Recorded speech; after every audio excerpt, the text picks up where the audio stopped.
सर्वदेवैकवन्द्यः परमगुरुरभीष्टावाप्तितः सज्जनानां निखिलगुणगणार्णो नित्यनिर्मुक्तदोषः सरसिजनयनोऽसौ श्रीपतिर्मानदूनः सर्वमङ्गलमाङ्गल्ये शिवे सर्वार्थसाधिके शरण्ये त्र्यम्बके गौरि नारायणि नमोऽस्तुते।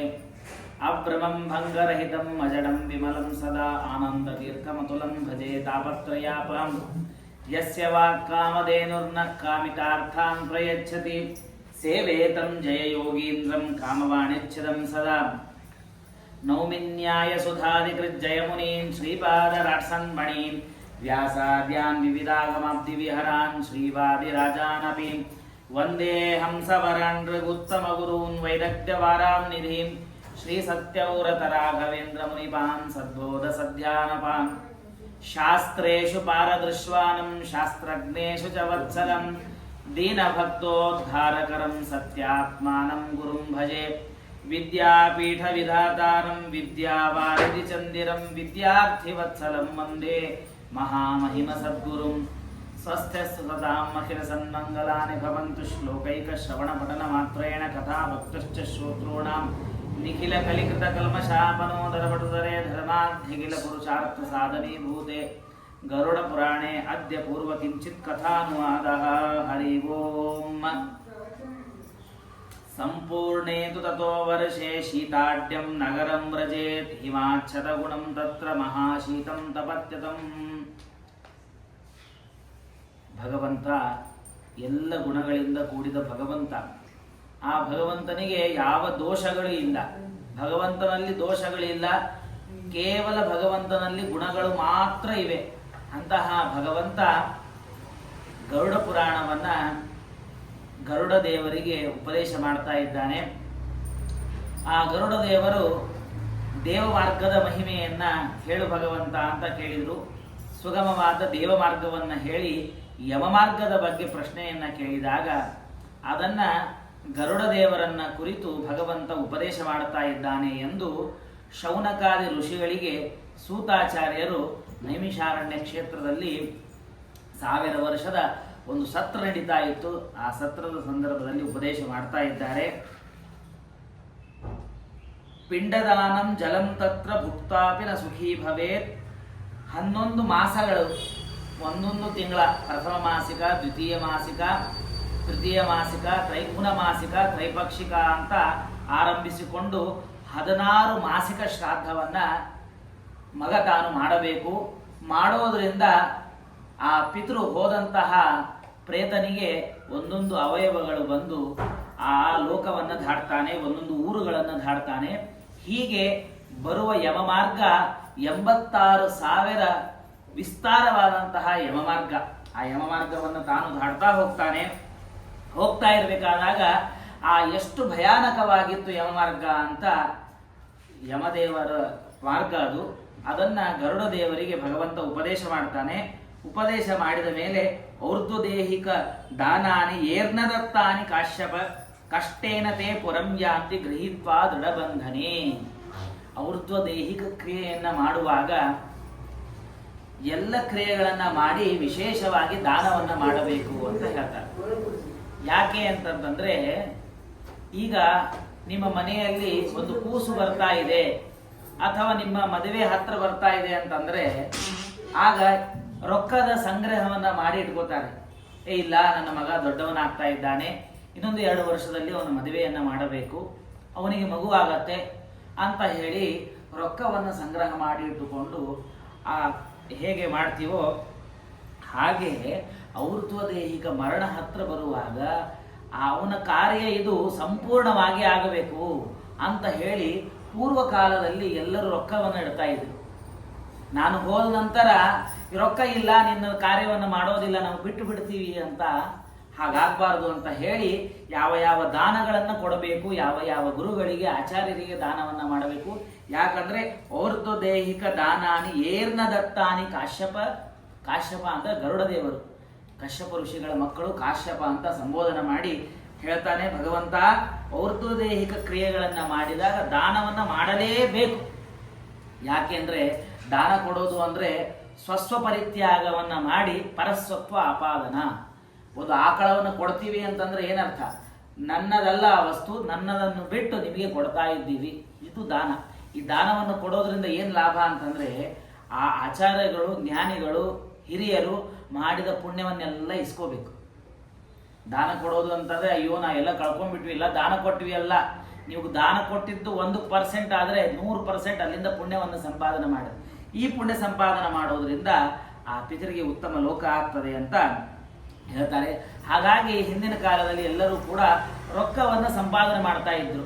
ಮಾಡಿ ನಾನು ಮರಣ ಹೋದ ಮೇಲೆ ರೊಕ್ಕ ಇಟ್ಟಿದ್ದೇನಪ್ಪ, ಈ ರೊಕ್ಕವನ್ನು ತಗೊಂಡು ಊರ್ಧ್ವ ದೈಹಿಕ ಕ್ರಿಯೆಯನ್ನ ಸರಿಯಾಗಿ ಮಾಡು, ಧರ್ಮಶಾಸ್ತ್ರದಿಂದ ಮಾಡು, ತೀರ್ಥಕ್ಷೇತ್ರಗಳಿಗೆ ಹೋಗಿ ಬರಬೇಕು, ಅಲ್ಲಿ ಅಸ್ಥಿಯನ್ನು ವಿಸರ್ಜನೆ ಮಾಡಬೇಕು.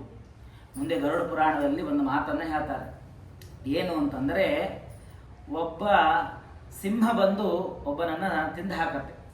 ತಿಂದು ಹಾಕಿದಾಗ ಆ ಸಿಂಹ ಆ ಯಾವ ಮರಣವನ್ನು ಹೊಂದಿರ್ತಾನೆ ಅವನ ಅಸ್ಥಿಯನ್ನ ಗಂಗಾ ನದಿಯಲ್ಲಿ ಹಾಕಿದ್ದರಿಂದ ಅವನು ಪಾಪ ಮಾಡಿದರೂ ಕೂಡ ಸ್ವರ್ಗಕ್ಕೆ ಹೋಗ್ತಾನೆ. ಯಾಕೆ ಅಂತಂದ್ರೆ ಅವನ ಅಸ್ಥಿ ಇದು ಗಂಗಾ ನದಿಯಲ್ಲಿ ಬಿದ್ದಿತ್ತು ಅಂತ.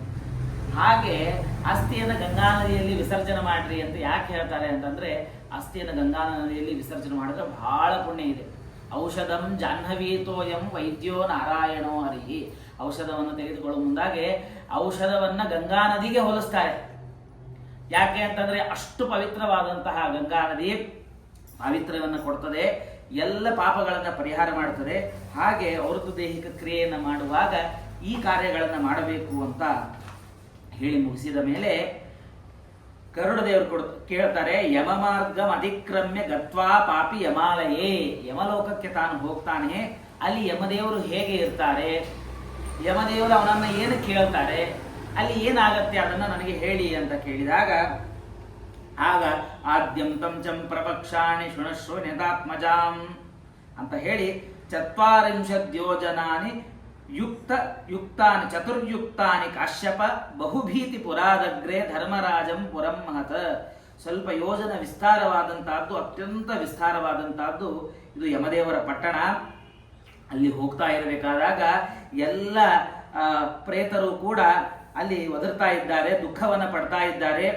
ನಾವು ಸಂಸಾರದಲ್ಲಿದ್ದಾಗ ಎಲ್ಲರಿಗೆ ತ್ರಾಸಗಳನ್ನು ಕೊಟ್ಟಿವಿ, ದುಃಖವನ್ನು ಕೊಟ್ಟಿದ್ದೇವೆ, ಹಾಗಾಗಿ ನಮಗೆ ಈ ಗತಿಯಾಗಿದೆ.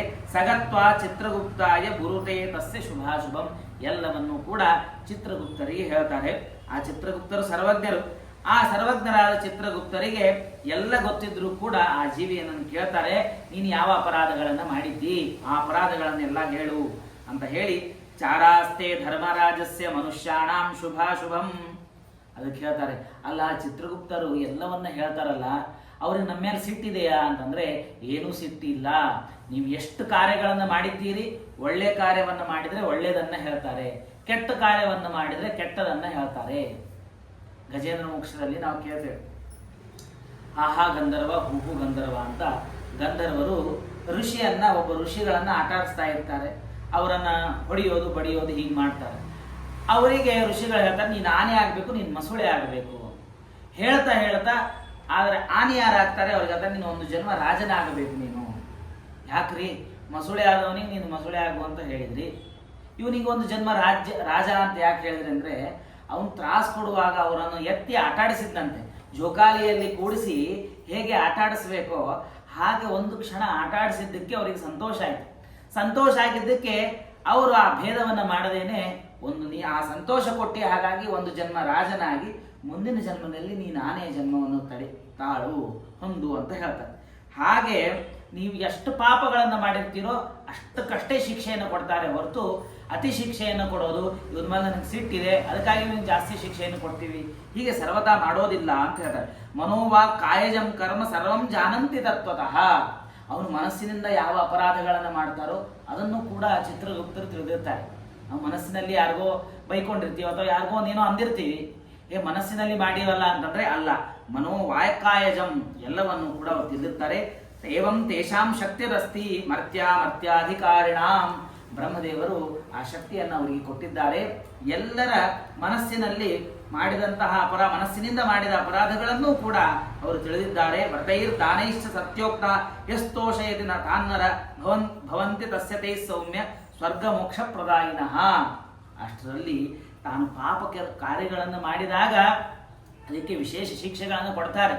ಶಿಕ್ಷೆಯನ್ನು ಕೊಟ್ಟರೂ ಕೂಡ ಯಾವ ಒಳ್ಳೆ ಕರ್ಮಗಳನ್ನು ಮಾಡಿದ್ದಾನೆ, ಪಾಪಿನಾಂ ಪಾಪಕರ್ಮಾಣಿ, ಒಳ್ಳೆ ಕರ್ಮಗಳನ್ನು ಮಾಡಿದರೆ ಸ್ವರ್ಗ ಮೋಕ್ಷಗಳನ್ನು ಕೂಡ ಆ ಚಿತ್ರಗುಪ್ತರ ಅದರ ಬಗ್ಗೆನೂ ಕೂಡ ಯಮರಾಜನಿಗೆ ಯಮದೇವರಿಗೆ ಹೇಳ್ತಾರೆ ಅಂತ ಹೇಳ್ತಾರೆ. ಧರ್ಮಶ್ಚ ಜಾನಂತೆ ನರಸ್ಯ ವೃತ್ತಿಂ, ಬೆಳಗ್ಗೆ ಮತ್ತು ರಾತ್ರಿ ಸಂಧ್ಯಾಕಾಲದಲ್ಲಿ 24 ತಾಸು 7 ದಿನ ಏನೇನು ಕಾರ್ಯಗಳನ್ನು ಮಾಡುತ್ತಾನೆ ಮನುಷ್ಯ, ಅದನ್ನೆಲ್ಲವನ್ನೂ ಕೂಡ ಧರ್ಮಶ್ಚ ಜಾನಂತಿ ನರಸ್ಯ ವೃತ್ತಿಂ, ಆ ಮನುಷ್ಯ ಮಾಡುವ ಒಂದೊಂದು ಕ್ರಿಯೆಗಳನ್ನು ಕೂಡ ಆ ಚಿತ್ರಗುಪ್ತರು ತಿಳಿದಿದ್ದಾರೆ. ಹೋಗ್ತಾ ಇರಬೇಕಾದಾಗ ಅವನು ದೊಡ್ಡದಾದ ಒಂದು ಬಾಗಿಲು, ಆ ಬಾಗಿಲನ್ನು ತೆಗೆದುಕೊಂಡು ಒಳಗೆ ಹೋಗ್ತಾ ಇರಬೇಕಾದಾಗ ದೊಡ್ಡದಾದ ಆಸನ, ಆ ಆಸನದ ಮೇಲೆ ಯಮದೇವರು ಕೂತಿದ್ದಾರೆ. ಆ ಯಮದೇವರನ್ನು ನೋಡ್ತಾನೆ. ನೋಡಿದಾಗ ಇಷ್ಟು ಭಯವಾಗತ್ತೆ. ಪಾಪಿಷ್ಟಾಸ್ತೆ ಪ್ರಪಶ್ಯಂತಿ ಯಮರೂಪಂ ಭಯಂಕರಂ, ಅತ್ಯಂತ ಭಯಂಕರವಾದದ್ದು ಯಮದೇವರ ರೂಪ. ದಂಡಹಸ್ತಂ ಮಹಾಕಾಯ, ದೊಡ್ಡದಾದಂತಹ ದೇಹ, ಮಹಿಷೋಪರಿ ಸಂಸ್ಥಿತಂ, ಎಮ್ಮೆಯ ಮೇಲೆ ಅವರು ಕೂತಿದ್ದಾರೆ. ಅವರು ಮಾಡುವ ಶ್ವಾಸ ಪ್ರಳಯದಲ್ಲಿ ಬರುವಂತಹ ಏನು ನೀರು ಇರ್ತದೋ, ಪ್ರಳಯದ ಅಂಬು ಸಮುದ್ರ, ಆ ಸಮುದ್ರದ ನೀರಿಗೆ ಸಮಾನವಾಗಿ ಅವರ ಧ್ವನಿ ಇರ್ತದೆ. ಪ್ರಕಾಶಮಯವಾದಂತಹ ರೂಪ.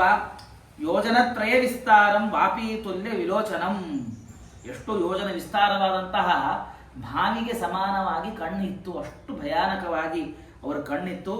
ಹಲ್ಲುಗಳು ಕೂಡ ಭಯಾನಕವಾಗಿತ್ತು. ದೀರ್ಘ ನಾಸಿಕಂ, ದೀರ್ಘವಾದ ಮೂಗು ಇತ್ತು. ಹೀಗೆ ಆ ಯಮದೇವರು ತಂ ದೃಷ್ಟ ಭಯಭೀತಾಸ್ತು ಹಾಹೇತೇತಿ ವದನ್ ಖಲಃ, ಆ ಯಮದೇವರನ್ನು ನೋಡಿ ಇವನು ಅತ್ಯಂತ ಭಯವನ್ನು ಪಡ್ತಾ ಇದ್ದಾನೆ.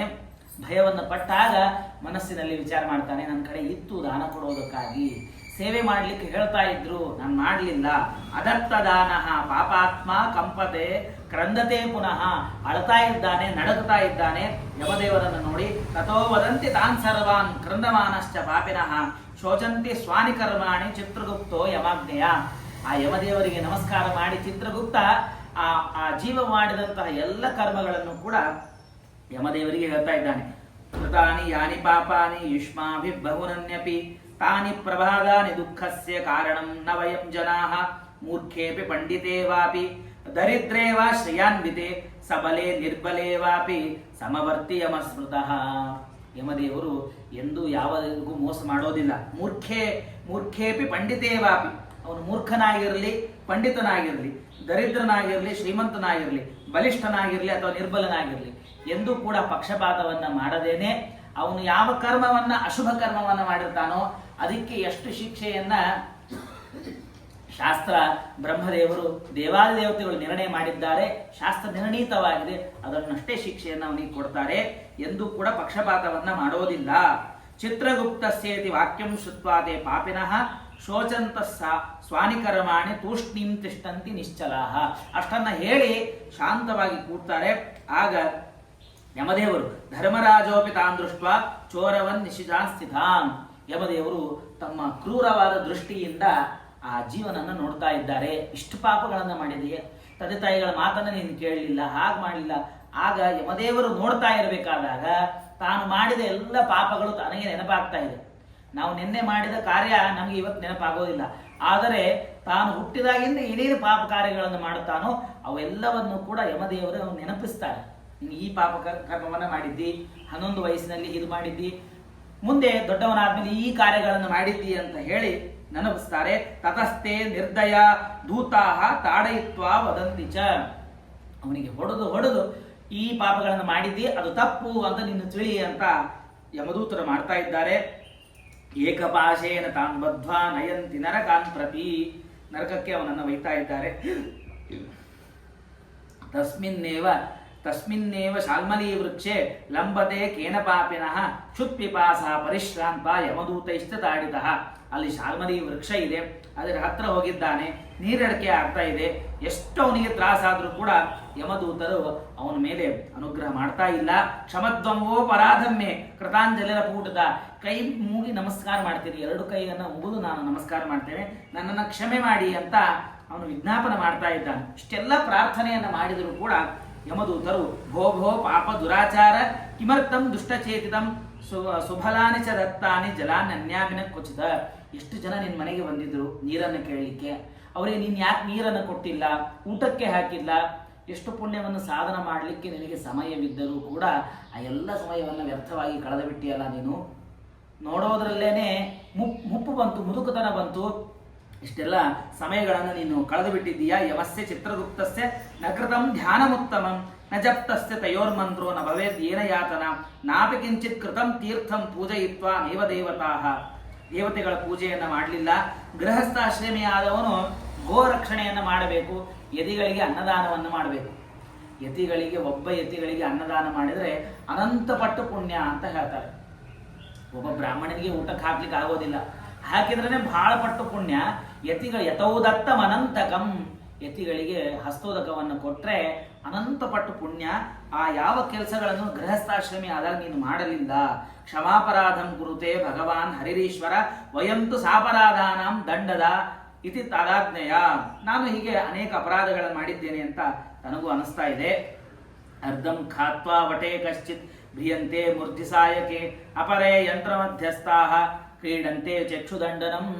ಇಷ್ಟು ಭಯಾನಕವಾಗಿ ಯಮದೂತರು ಅವನಿಗೆ ಶಿಕ್ಷೆಯನ್ನು ಕೊಡ್ತಾ ಇದ್ದಾರೆ. ಅಂದರೆ ಕಬ್ಬಿನ ರಸ ಹೇಗೆ ಒಂದು ಇಕ್ಷುದಂಡವನ್ನು ಕಬ್ಬನ್ನು ತೆಗೆದುಕೊಂಡು ರಸವನ್ನು ತೆಗಿತಾರಲ್ಲ, ಹಾಗೆ ಅವನನ್ನು ಆ ಯಂತ್ರದಲ್ಲಿ ಹಾಕಿ ಅವನನ್ನು ಹಿಂಡ್ತಾ ಇದ್ದಾರೆ. ಕೇಚಿತ್ ಪ್ರಜ್ವಲಮಾನೇಸ್ತು ಸಾಂಗರೈ ಪರಿತೋಭೃಶಂ ಉಲ್ಮೂಕೈ ವೈಶ್ಯವೃಷ್ಟಿಶ್ಚ ಧಾಮ್ಯಂತೆ ಲೋಹಪಿಂಡವತ್. ಬಿಸಿ ಬಿಸಿ ಬಿಸಿ ಆದಂತಹ ಕೆಬ್ಬಣವನ್ನು ಅವನು ಬಾಯಿಯಲ್ಲಿ ಹಾಕ್ತಾ ಇದ್ದಾರೆ. ಸುರಾಪಾನವನ್ನು ನೀನು ಮಾಡಿದ್ದಿ, ಅದು ಅತ್ಯಂತ ಪಾತಕವಾದದ್ದು. ಅದನ್ನು ಮಾಡಿದ್ದಕ್ಕೆ ಈ ನಿನಗೆ ಶಿಕ್ಷೆ ಅಂತ ಹೇಳಿ ಅವನಿಗೆಲ್ಲ ಶಿಕ್ಷೆಯನ್ನು ಕೊಡ್ತಾ ಇದ್ದಾರೆ. ಕ್ಷಿಪಂತೆ ಕೇಪಿ ಕೂಪೇಶು ಪಾತ್ಯಂತೆ ಕೇಪಿ ಪರ್ವತಾನ್. ಅವನಿಗೆ ಬಾವಿಯಲ್ಲಿ ಹಾಕೋದು, ಪರ್ವತದಿಂದ ಎಸೆಯೋದು, ಹೀಗೆ ಒಂದಲ್ಲ ಎರಡಲ್ಲ ಅನೇಕ ಅವನಿಗೆ ಕಾರ್ಯಗಳನ್ನು ಮಾಡ್ತಾ ಇದ್ದಾರೆ.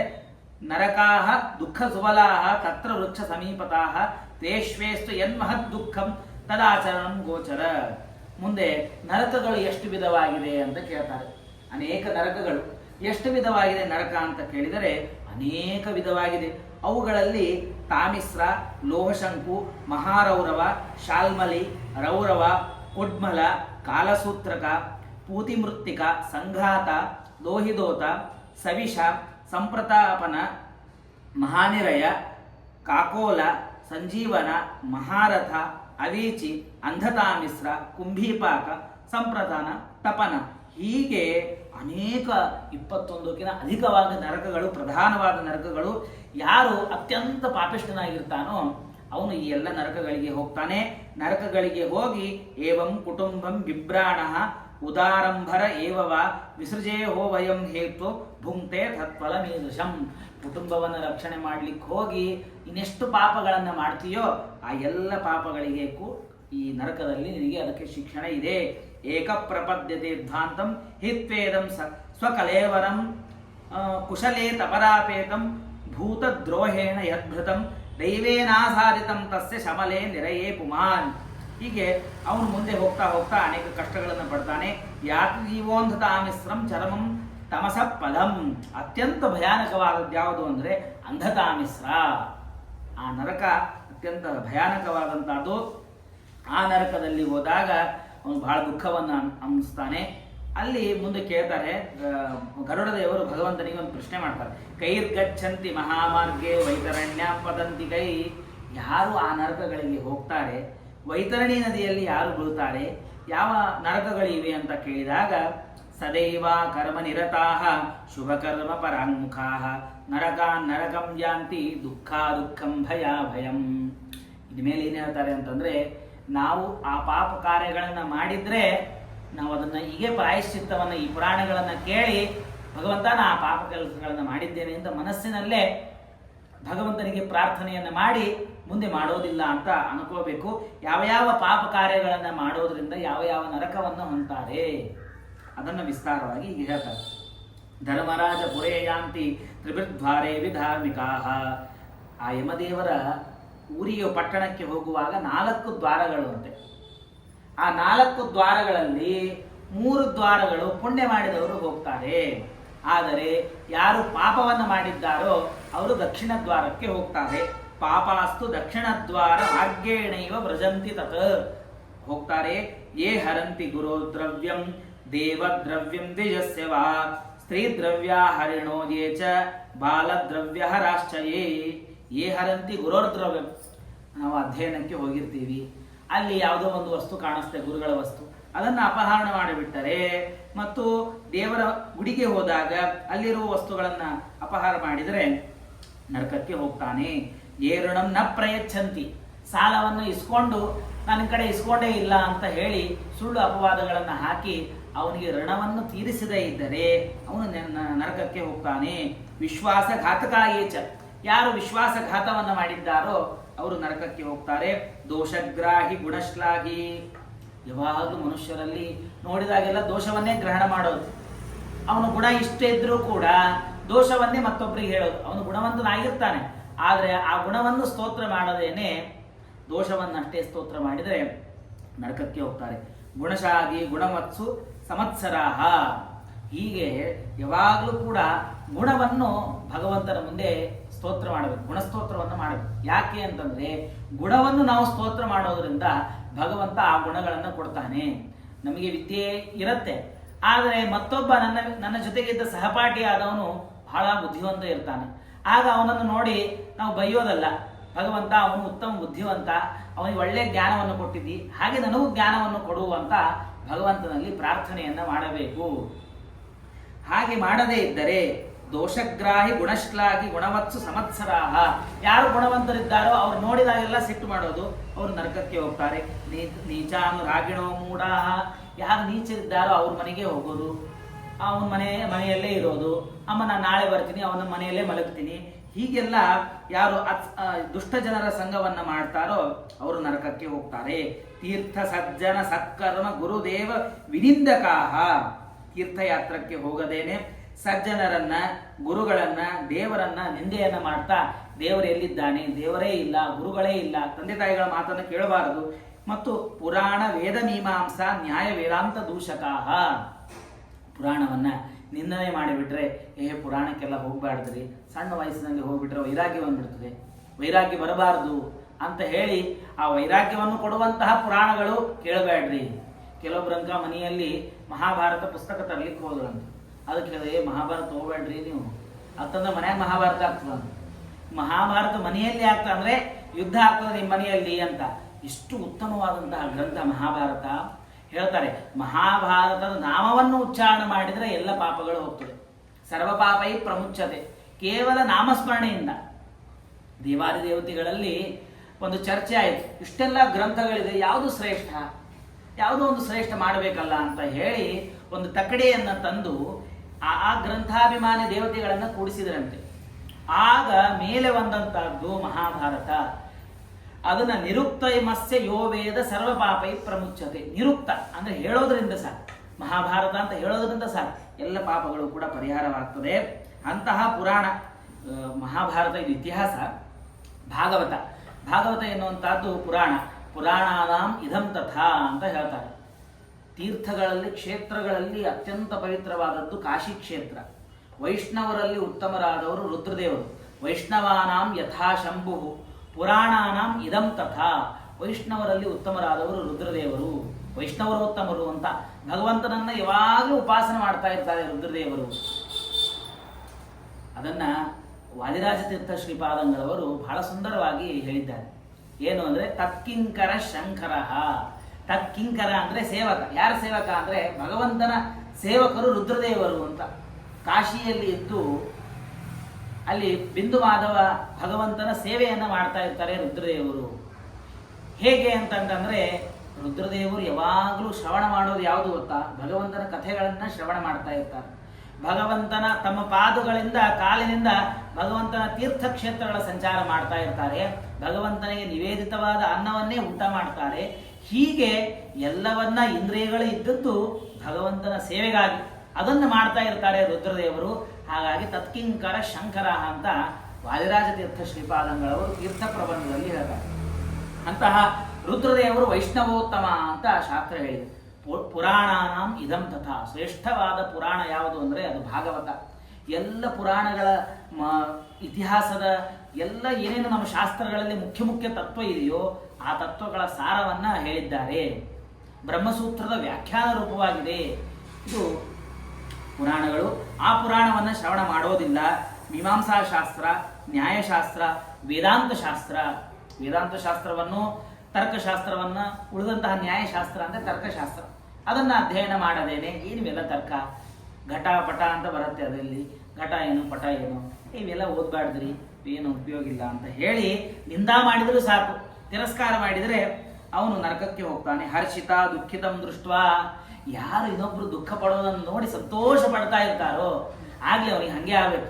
ನಮಗ್ ತ್ರಾಸ ಕೊಡ್ತೀವಿ, ನೀನು ಹಿಂಗೆ ಆಗಿದ್ದು ಕರೆಕ್ಟ್ ಆಯ್ತು ಅಂತ ಎಂದೂ ಯಾರಿಗೂ ಹೇಳ್ಬಾರ್ದಂತೆ. ಯಾರಿಗೋ ಒಬ್ರು ನಮ್ಗೆ ಅವ್ರು ತ್ರಾಸ ಕೊಟ್ಟಿರ್ತಾರೆ, ಇರ್ಲಿ, ಅವರಿಗೆ ತ್ರಾಸ ಆಗುವಾಗ ಅಯ್ಯೋ ತ್ರಾಸ ಆಯ್ತಲ್ಲ ಅಂತ ಹೇಳಬೇಕೆ ಹೊರತು ಸಂತೋಷ ಪಡಬಾರದು. ಹರ್ಷಿತ ದುಃಖಿತಂ ದೃಷ್ಟ ಅವರು ನರಕಕ್ಕೆ ಹೋಗ್ತಾರೆ. ದುಷ್ಟ ವಾಕ್ಯಸ್ಯ ವಕ್ತಾರ, ಯಾವಾಗಲೂ ಅಪಶಬ್ದಗಳನ್ನೇ ಬಾಯಿಂದ ಹೇಳ್ತಾ ಇರೋರು ನರಕಕ್ಕೆ ಹೋಗ್ತಾರೆ. ನ ಶೃಣ್ವಂತಿ ಹಿತಂ ವಾಕ್ಯಂ, ಯಾರೇ ತಂದೆ ತಾಯಿಗಳಾಗ್ಲಿ ಗುರುಗಳಾಗ್ಲಿ ಒಳ್ಳೆ ಮಾತು ಹೇಳಿಕ್ ಶುರು ಮಾಡಿದ್ರೆ ನಮ್ಗೆ ಗೊತ್ತದ್ರಿ, ನಮ್ಗೆ ಹೇಳಬೇಡ್ರಿ ಅಂತ ಯಾರು ಹೇಳ್ತಾರೋ ನ ಶೃಣ್ವಂತಿ ಹಿತಂ ವಾಕ್ಯಂ ಶಾಸ್ತ್ರವಾರ್ತಾಂ ಕದಾಪಿನಃ, ಗುರುಗಳು ಸ್ವಾಮಿಗಳು ಶಾಸ್ತ್ರದ ಉಪದೇಶವನ್ನ ಮಾಡಿದ್ರೆ ಕೇಳದೆ ಇದ್ರೆ ನರಕಕ್ಕೆ ಹೋಗ್ತಾರೆ. ಮಾತರಂ ಯೇ ವಮಂತಂತೆ ಪಿತರಂ ಗುರುಮೇವಚ, ಯಾರು ತಂದೆ ತಾಯಿಗಳ ಮಾತನ್ನ ಕೇಳೋದಿಲ್ಲ, ಆಚಾರ್ಯನ ಮಾತನ್ನ ಕೇಳೋದಿಲ್ಲ, ಗುರುಗಳಿಗೆ ತಂದೆ ತಾಯಿಗಳಿಗೆ ಬೆಳಗ್ಗೆ ಎದ್ದು ನಮಸ್ಕಾರವನ್ನು ಮಾಡೋದಿಲ್ಲ, ಅವರು ನರಕಕ್ಕೆ ಹೋಗ್ತಾರೆ. ಪತಿವ್ರತಾಂ ಸಾಧುಶೀಲಾಂ ಕುಲೀನಾಂ ವಿನಯಾನ್ವಿತಾಂ ಸ್ತ್ರೀಯಂ ತ್ಯಜಂತಿಯೇ ದ್ವೇಷಾಂ ವೈತರಣ್ಯಾಂ ಪತಂತಿದೆ. ಯಾರು ಸ್ತ್ರೀ ಅವಳು ತನ್ನ ಪಾತಿವ್ರತ್ಯವನ್ನು ಕಳ್ಕೋತಾಳೆ ಅವರು ನರಕಕ್ಕೆ ಹೋಗ್ತಾರೆ. ಸತಾಂ ಗುಣಸಹಸ್ರೇಶು ದೋಷಾನ್ ಆರೋಪಯಂತಿಯೇ, ಒಳ್ಳೆ ಗುಣಗಳಿದ್ರೂ ಕೂಡ ನೀನು ಹಂಗಿದ್ದಿ ಹೀಗಿದ್ದಿ ಅಂತ ದೋಷವನ್ನ ಆರೋಪ ಮಾಡಿದ್ರು ಕೂಡ ನರಕಕ್ಕೆ ಹೋಗ್ತಾರೆ. ಬ್ರಾಹ್ಮಣಾಯ ಪ್ರತಿಶ್ರುತ್ಯ ಯಥಾರ್ಥಂ ನರದಾತಿಯ, ಅವನಿಗೆ ಬ್ರಾಹ್ಮಣದ ಆಚಾರ್ಯ ನಿಮ್ಮ ಮನೆಗೆ ಬರಬೇಕು ಅಥವಾ ಯಾರೇ ನಮ್ಮ ಮನೆಯಲ್ಲಿ ದೊಡ್ಡವರು ನಿಮ್ಗೆ ಇದು ಕೊಡ್ತೀವಿ ನಾವು ಅಂತ ಪ್ರತಿಜ್ಞೆ ಮಾಡ್ತಾನೆ. ಪ್ರತಿಜ್ಞೆ ಮಾಡಿ ಮನೆಗೆ ಹೋದಾಗ ಅವನಿಗೆ ಕೊಡೋದೇ ಇಲ್ಲ. ಹೀಗೆ ಪ್ರತಿಜ್ಞೆಯನ್ನ ಮಾಡಿ ಕೊಡದೇ ಇದ್ರೂ ಕೂಡ ಬ್ರಾಹ್ಮಣಾಯ ಪ್ರತಿಶ್ರುತ್ಯ ಯಥಾರ್ಥಂ ನರದಾತಿಯ, ಅದನ್ನು ಕೊಡದೇ ಇದ್ರೂ ಕೂಡ ಅವನು ನರಕಕ್ಕೆ ಹೋಗ್ತಾನೆ. ಬ್ರಾಹ್ಮಣೋ ರಸ ವಿಕ್ರೇತ ಯದಾ ಸ್ಯಾತ್ ವೃಷಲೀಪತಿ, ಹೇಳ್ತಾರೆ ಬ್ರಾಹ್ಮಣನಾದವನು, ನಮ್ಮಲ್ಲಿ ಜಾತಿ ಬ್ರಾಹ್ಮಣ್ಯ, ಇದು ಕ್ಷತ್ರಿಯ ವೈಶ್ಯ ಶೂದ್ರ ಎಂದು ಜಾತಿಗಳು ಭಗವಂತ ನಿರ್ಮಾಣ ಮಾಡಿದ್ದಾನೆ. ಈ ಜಾತಿಯಲ್ಲಿ ಬ್ರಾಹ್ಮಣ ಜಾತಿ ಹೇಗಿದೆ ಅಂತಂದ್ರೆ ಮಾಸೇನ ಶೂದ್ರೋ ಭವತಿ ಬ್ರಾಹ್ಮಣೋ ರಸ ವಿಕ್ರಿಯ, ಒಂದು ತಿಂಗಳ ಹಾಲನ್ನು ಮಾರಿದರೆ ಸಾಕು ಬ್ರಾಹ್ಮಣ್ಯ ಹೋಗ್ಬಿಡತ್ತೆ ಅಂತ. ಯಾವಾಗಲೂ ಬ್ರಾಹ್ಮಣ್ಯ ಇರೋದಿಲ್ಲ, ಅದನ್ನು ಕಾಪಾಡ್ಕೋಬೇಕಂತೆ. ಹಾಗಾಗಿ ಬ್ರಾಹ್ಮಣೋ ರಸವಿಕ್ರೇತ, ಹಾಲನ್ನು ಮಾರಿದ ಎಣ್ಣೆಯನ್ನು ಮಾರಿದ ಅಂತಂದ್ರೆ ಮಾರಬಾರದು, ಮಾರಿದ್ರೆ ನರಕಕ್ಕೆ ಹೋಗ್ತಾನೆ ಅಂತ ಹೇಳ್ತಾರೆ. ವೇದೋಕ್ತ ಯಜ್ಞಾದ ಅನ್ಯತ್ರ ಸ್ವಾತ್ಮಾರ್ಥಂ ಪಶುಮಾರಕ, ವೇದದಲ್ಲಿ ಪಶುವನ್ನು ಹಿಂಸೆ ಮಾಡಬಹುದು, ಅಂದ್ರೆ ಯಜ್ಞ ಮಾಡುವಾಗ ಪಶುವನ್ನು ಹಿಂಸೆ ಮಾಡುವುದು ಹಿಂದಿನ ಕಾಲದಲ್ಲಿ ಇತ್ತು. ಅಶ್ವಮೇಧ ಯಾಗ ಮಾಡುವಾಗ ಮತ್ತೊಂದು ಯಾಗ ಮಾಡುವಾಗ ಪಶು ಹಿಂಸೆ ಮಾಡಬೇಕು, ಅದನ್ನ ಬಲಿಯನ್ನ ಕೊಟ್ರೆ ಅದಕ್ಕೆ ಸ್ವರ್ಗಾದಿಗಳಾಗ್ತಾ ಇತ್ತು ಅಂತ. ಅದನ್ನು ಬಿಟ್ಟು ಬೇರೆ ಕಡೆಗೆ ಯಾರೇ ಪಶು ಹಿಂಸಾಯನ್ನು ಮಾಡಿದರೆ ಅವನು ನರಕಕ್ಕೆ ಹೋಗ್ತಾನೆ. ವೇದಾಕ್ಷರಂ ಪಠೇತ್ ಶೂದ್ರ, ಯಾರು ಶೂದ್ರ ವೇದಾಧ್ಯಯನವನ್ನ ಮಾಡಬಾರದು, ಅವರು ಮಾಡಿದರೂ ಕೂಡ ಘೋರ ಅನರ್ಥಕವಾಗಿದೆ. ಅವನು ನಾನು ಬ್ರಾಹ್ಮಣನಾಗ್ತೇನೆ ಅಂತ ಯಜ್ಞೋಪವೀತವನ್ನು ಧಾರಣ ಮಾಡಿ ಬ್ರಹ್ಮಸೂತ್ರವನ್ನ ಮುಂತಾದವುಗಳನ್ನು ಹೇಳಬಾರದು, ಅವನಿಗೆ ನರಕ ಆಗ್ತದೆ. ಕನ್ಯಾಯಾಮ್ ಕಾಮದೃಷ್ಟೇಶ್ಚ, ಕನ್ನಿಕೆಯರನ್ನ ಕಾಮದೃಷ್ಟಿಯಿಂದ ನೋಡಬಾರದು, ಅವರು ನರಕಕ್ಕೆ ಹೋಗ್ತಾರೆ. ಹೀಗೆ ಅನೇಕ ಪಾಪಗಳ ಬಗ್ಗೆ ಹೇಳ್ತಾರೆ. ಕೃಷ್ಣ ಗೌರಿ ಯದಿ ನೋದತ್ತಃ, ಕರಿಯಾದಂತಹ ಆಕಳನ್ನು ದಾನ ಮಾಡಬೇಕು. ಕೃಷ್ಣ ಗೌರಿ ಯದಿ ನೋದತ್ತ ನೋರ್ದುದೇಹಿಕ ಕ್ರಿಯಾಕೃತ ತಸ್ಯಾಂ ಮುಂತ್ವಾ ಮಹದ್ ದುಃಖಂ ಯಾಂತಿ ವೃಕ್ಷಂ ವಟೋದ್ಭವಂ, ವಟವೃಕ್ಷ ತಾನು ಆಗ್ತಾನೆ. ಹೀಗೆ ಒಂದೊಂದು ಕಾರ್ಯಗಳನ್ನ ಮಾಡದೇ ಇದ್ರೆ ಅವನು ನರಕಕ್ಕೆ ಹೋಗ್ತಾನೆ ಅಂತ ಹೇಳ್ತಾರೆ. ಅದನ್ನ ವಿಸ್ತಾರವಾಗಿ ಹೇಳಿದ್ದಾರೆ. ಯಾರ್ಯಾರು ಯಾವ ಯಾವ ನರಕವನ್ನ ಯಾವ ಯಾವ ಯೋನಿಯನ್ನ ಹೊಂತಾರೆ. ಬ್ರಹ್ಮಹತ್ಯೆ ಮಾಡಿದವನು ಕ್ಷಯರೋಗವನ್ನು ಪಡಿತಾನೆ. ಕನ್ಯಾ ಹತ್ಯೆ ಮಾಡಿದವನು ಕುಷ್ಠರೋಗಿಯನ್ನು ಪಡೆಯುತ್ತಾನೆ. ಗೋಹತ್ಯೆಯನ್ನು ಮಾಡಿದವನು ಕುಷ್ಠರೋಗಿಯಾಗಿ ಮತ್ತೆ ಮುಂದಿನ ಜನ್ಮದಲ್ಲಿ ಚಾಂಡಾಲ ಯೋನಿಯನ್ನು ಪಡಿತಾನೆ. ಗರ್ಭಪಾತವನ್ನು ಮಾಡಿದವರು ಚಾಂಡಾಲ ಯೋನಿಯನ್ನು ಪಡಿತಾರೆ. ಸ್ತ್ರೀಧಾತಿ, ಸ್ತ್ರೀಯರನ್ನು ಸಂಹಾರ ಮಾಡಿದವನು ರೋಗಿಯಾಗ್ತಾನೆ. ಮಾಂಸವನ್ನು ತಿಂದವನು ಅತಿರಕ್ತ, ಕೆಂಪಾದಂತಹ ದೇಹವನ್ನು ಪಡಿತಾನೆ. ಅತಿ ಕೆಂಪಾದರೆ ಅದು ದೋಷ, ಅದು ಮಾಂಸವನ್ನು ಭಕ್ಷಣೆ ಮಾಡಿದರೆ ಆಗ್ತದೆ. ಮದ್ಯಪಾನವನ್ನ ಮಾಡಿದರೆ ಅತಿ ಸೂಕ್ಷ್ಮವಾದಂತಹ ಹಲ್ಲುಗಳು ಅವನಿಗೆ ಬರುತ್ತೆ. ಸಣ್ಣ ಹಲ್ಲುಗಳಿರಬಾರದು, ದಪ್ಪ ಹಲ್ಲುಗಳಿರಬೇಕು ಅಂತ ಶಾಸ್ತ್ರ. ಸಣ್ಣ ಹಲ್ಲು ಬಂತು ಅಂದರೆ ಅವನು ಮದ್ಯಪಾನ ಮಾಡೋದ್ರಿಂದ ಆಗತ್ತೆ ಅಂತ ಹೇಳ್ತಾರೆ. ಶ್ರಾದ್ಧೆ ಅಶುಚಿಂ ಅನ್ನಂ ಚೇತ್, ಯಾರು ಶ್ರಾದ್ದವನ್ನು ಮಾಡ್ತಾ ಇರಬೇಕಾದಾಗ ಮಡಿಯನ್ನು ಕಾಪಾಡಿಕೊಳ್ಳದೇ ಇದ್ದರೆ, ಮಡಿ ಮೈಲಿಗೆ ಇರುತ್ತೆ, ಆ ಮಡಿ ಮೈಲಿಗೆ ಯಾಕೆ ಮಾಡಬೇಕು ಶಿಸ್ತು ಅಂದರೆ ಅದಕ್ಕೆ ಅಭಿಮಾನಿ ದೇವತೆಗಳು ಋಷಿಗಳು. ಆ ಋಷಿಗಳು ಆ ಮಡಿ ಮೈಲಿಗೆಯನ್ನು ಸರಿಯಾಗಿ ನೋಡ್ತಾ ಇರ್ತಾರೆ, ಇಲ್ಲಾಂದ್ರೆ ಅವ್ರ ಮನೆಯಲ್ಲಿ ಬರೋದಿಲ್ಲ ಋಷಿಗಳು. ಅದಕ್ಕಾಗೇನೆ ಮಡಿ ಮೈಲಿಗೆ ಹೆಚ್ಚು ಕಡಿಮೆ ಆಗಿದ್ದಕ್ಕೆ ಮುಂದೆ ಋಷಿ ಪಂಚಮಿಯನ್ನು ಮಾಡ್ತಾರೆ. ಈ ಋಷಿ ಪಂಚಮಿ ಯಾಕೆ ಮಾಡ್ತಾರೆ ಅಂತಂದ್ರೆ ಆ ಮಡಿ ಮೈಲಿಗೆ ಅಭಿಮಾನಿ ದೇವತೆಗಳು ಎಲ್ಲ ಋಷಿಗಳು. ಹಾಗಾಗಿ ಮಡಿ ಮೈಲಿಗೆಯನ್ನು ಶುದ್ಧಿಯನ್ನು ಆಚರಣೆಯನ್ನು ಮಾಡಬೇಕು. ಮಾಡದೇ ಇದ್ದರೆ ಅವ್ರಿಗೂ ಸಣ್ಣ ಹಲ್ಲುಗಳು ಬರ್ತದೆ ಅಂತ ಹೇಳ್ತಾರೆ. ಮಂಗಲ ಕಾರ್ಯಗಳನ್ನು ಮಾಡದೇ ಇದ್ದರೆ ಅನಿಷ್ಟವಾದಂತಹ ಜನ್ಮವಾಗುತ್ತೆ. ಯಾರು ಪುಸ್ತಕವನ್ನು ಕಳತನ ಮಾಡ್ತಾರೆ, ಮಂದೆ ಮನೆಗೆ ಹೋಗಿ ಅಲ್ಲಿರೋ ಪುಸ್ತಕಗಳನ್ನು ಅಪಹರಣ ಮಾಡ್ತಾರೆ, ಅವನು ಕುಡ್ಡನಾಗಿ ಹುಡ್ತಾನೆ. ಗೋಬ್ರಾಹ್ಮಣ ಪದಾಘಾತ, ಯಾರು ಬ್ರಾಹ್ಮಣರನ್ನ ಗೋಗಳನ್ನು ನಾಶ ಮಾಡ್ತಾನೆ ಅವನು ಕಾಲುಗಳಿಲ್ಲದೇನೆ ಕೈಗಳಿಲ್ಲದೇನೆ ಅಂಗವಿಕಲನಾಗಿ ಹುಡ್ತಾನೆ ಅಂತ ಹೇಳ್ತಾರೆ. ಅನೃತ, ಸುಳ್ಳು ಹೇಳಿದವನು ಕತ್ತೆಯಾಗಿ ಹುಡ್ತಾನೆ. ಅಸತ್ಯವಾದಿಯಾದವನು ಹೀನ ಜಾತಿಯಲ್ಲಿ ಹುಡ್ತಾನೆ. ಇನ್ನೊಬ್ಬರ ಅನ್ನವನ್ನ ತಾನು ಅಪಹರಣ ಮಾಡಿ ತಿಂದರೆ ಆಗ ಅವನು ಮೂಷಕನಾಗಿ ಹುಡ್ತಾನೆ, ಇಲಿಯಾಗಿ ಹುಡ್ತಾನೆ. ಧಾನ್ಯಗಳನ್ನ ಅಪಹರಣ ಮಾಡಲು ಶಬಲನಾಗಿ ಹುಡ್ತಾನೆ. ನೀರನ್ನ ಅಪಹರಣ ಮಾಡದೆ ಚಾತಕ ಪಕ್ಷಿಯಾಗಿ ಹುಡ್ತಾನೆ. ವಿಷಯವನ್ನ ಯಾರಿಗೆ ವಿಷಭಕ್ಷಣೆಯನ್ನ ಮಾಡಿದರೆ ವೃಶ್ಚಿಕನಾಗಿ ಹುಡ್ತಾನೆ.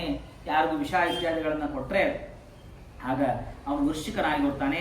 ಶಾಖಪತ್ರಂ ಹರೇತ್, ಯಾರು ಮನೆಗೆ ಹೋಗಿರ್ತೀರೋ ಮತ್ತೊಂದು ಮನೆಗೆ, ಅಲ್ಲಿ ಮಾವಿನ ಹಣ್ಣು ಚಂದ ಕಾಣಿಸ್ತಾ ಇದೆ, ಅವ್ರಿಲ್ಲ ನಾನು ತಗೊಂಡ್ಬಿಡ್ತೀನಿ ಅಂತ ಹೇಳಿ ಮತ್ತೊಬ್ಬರ ಮನೆಯಲ್ಲಿ ಬೆಳೆದಿರುವಂತಹ ಧಾನ್ಯವನ್ನಾಗಲಿ ಎಲೆಗಳನ್ನಾಗಲಿ ಅಪಹರಣ ಮಾಡಿದರೆ ಆಗ ನವಿಲನಾಗಿ ಹುಡ್ತಾನೆ.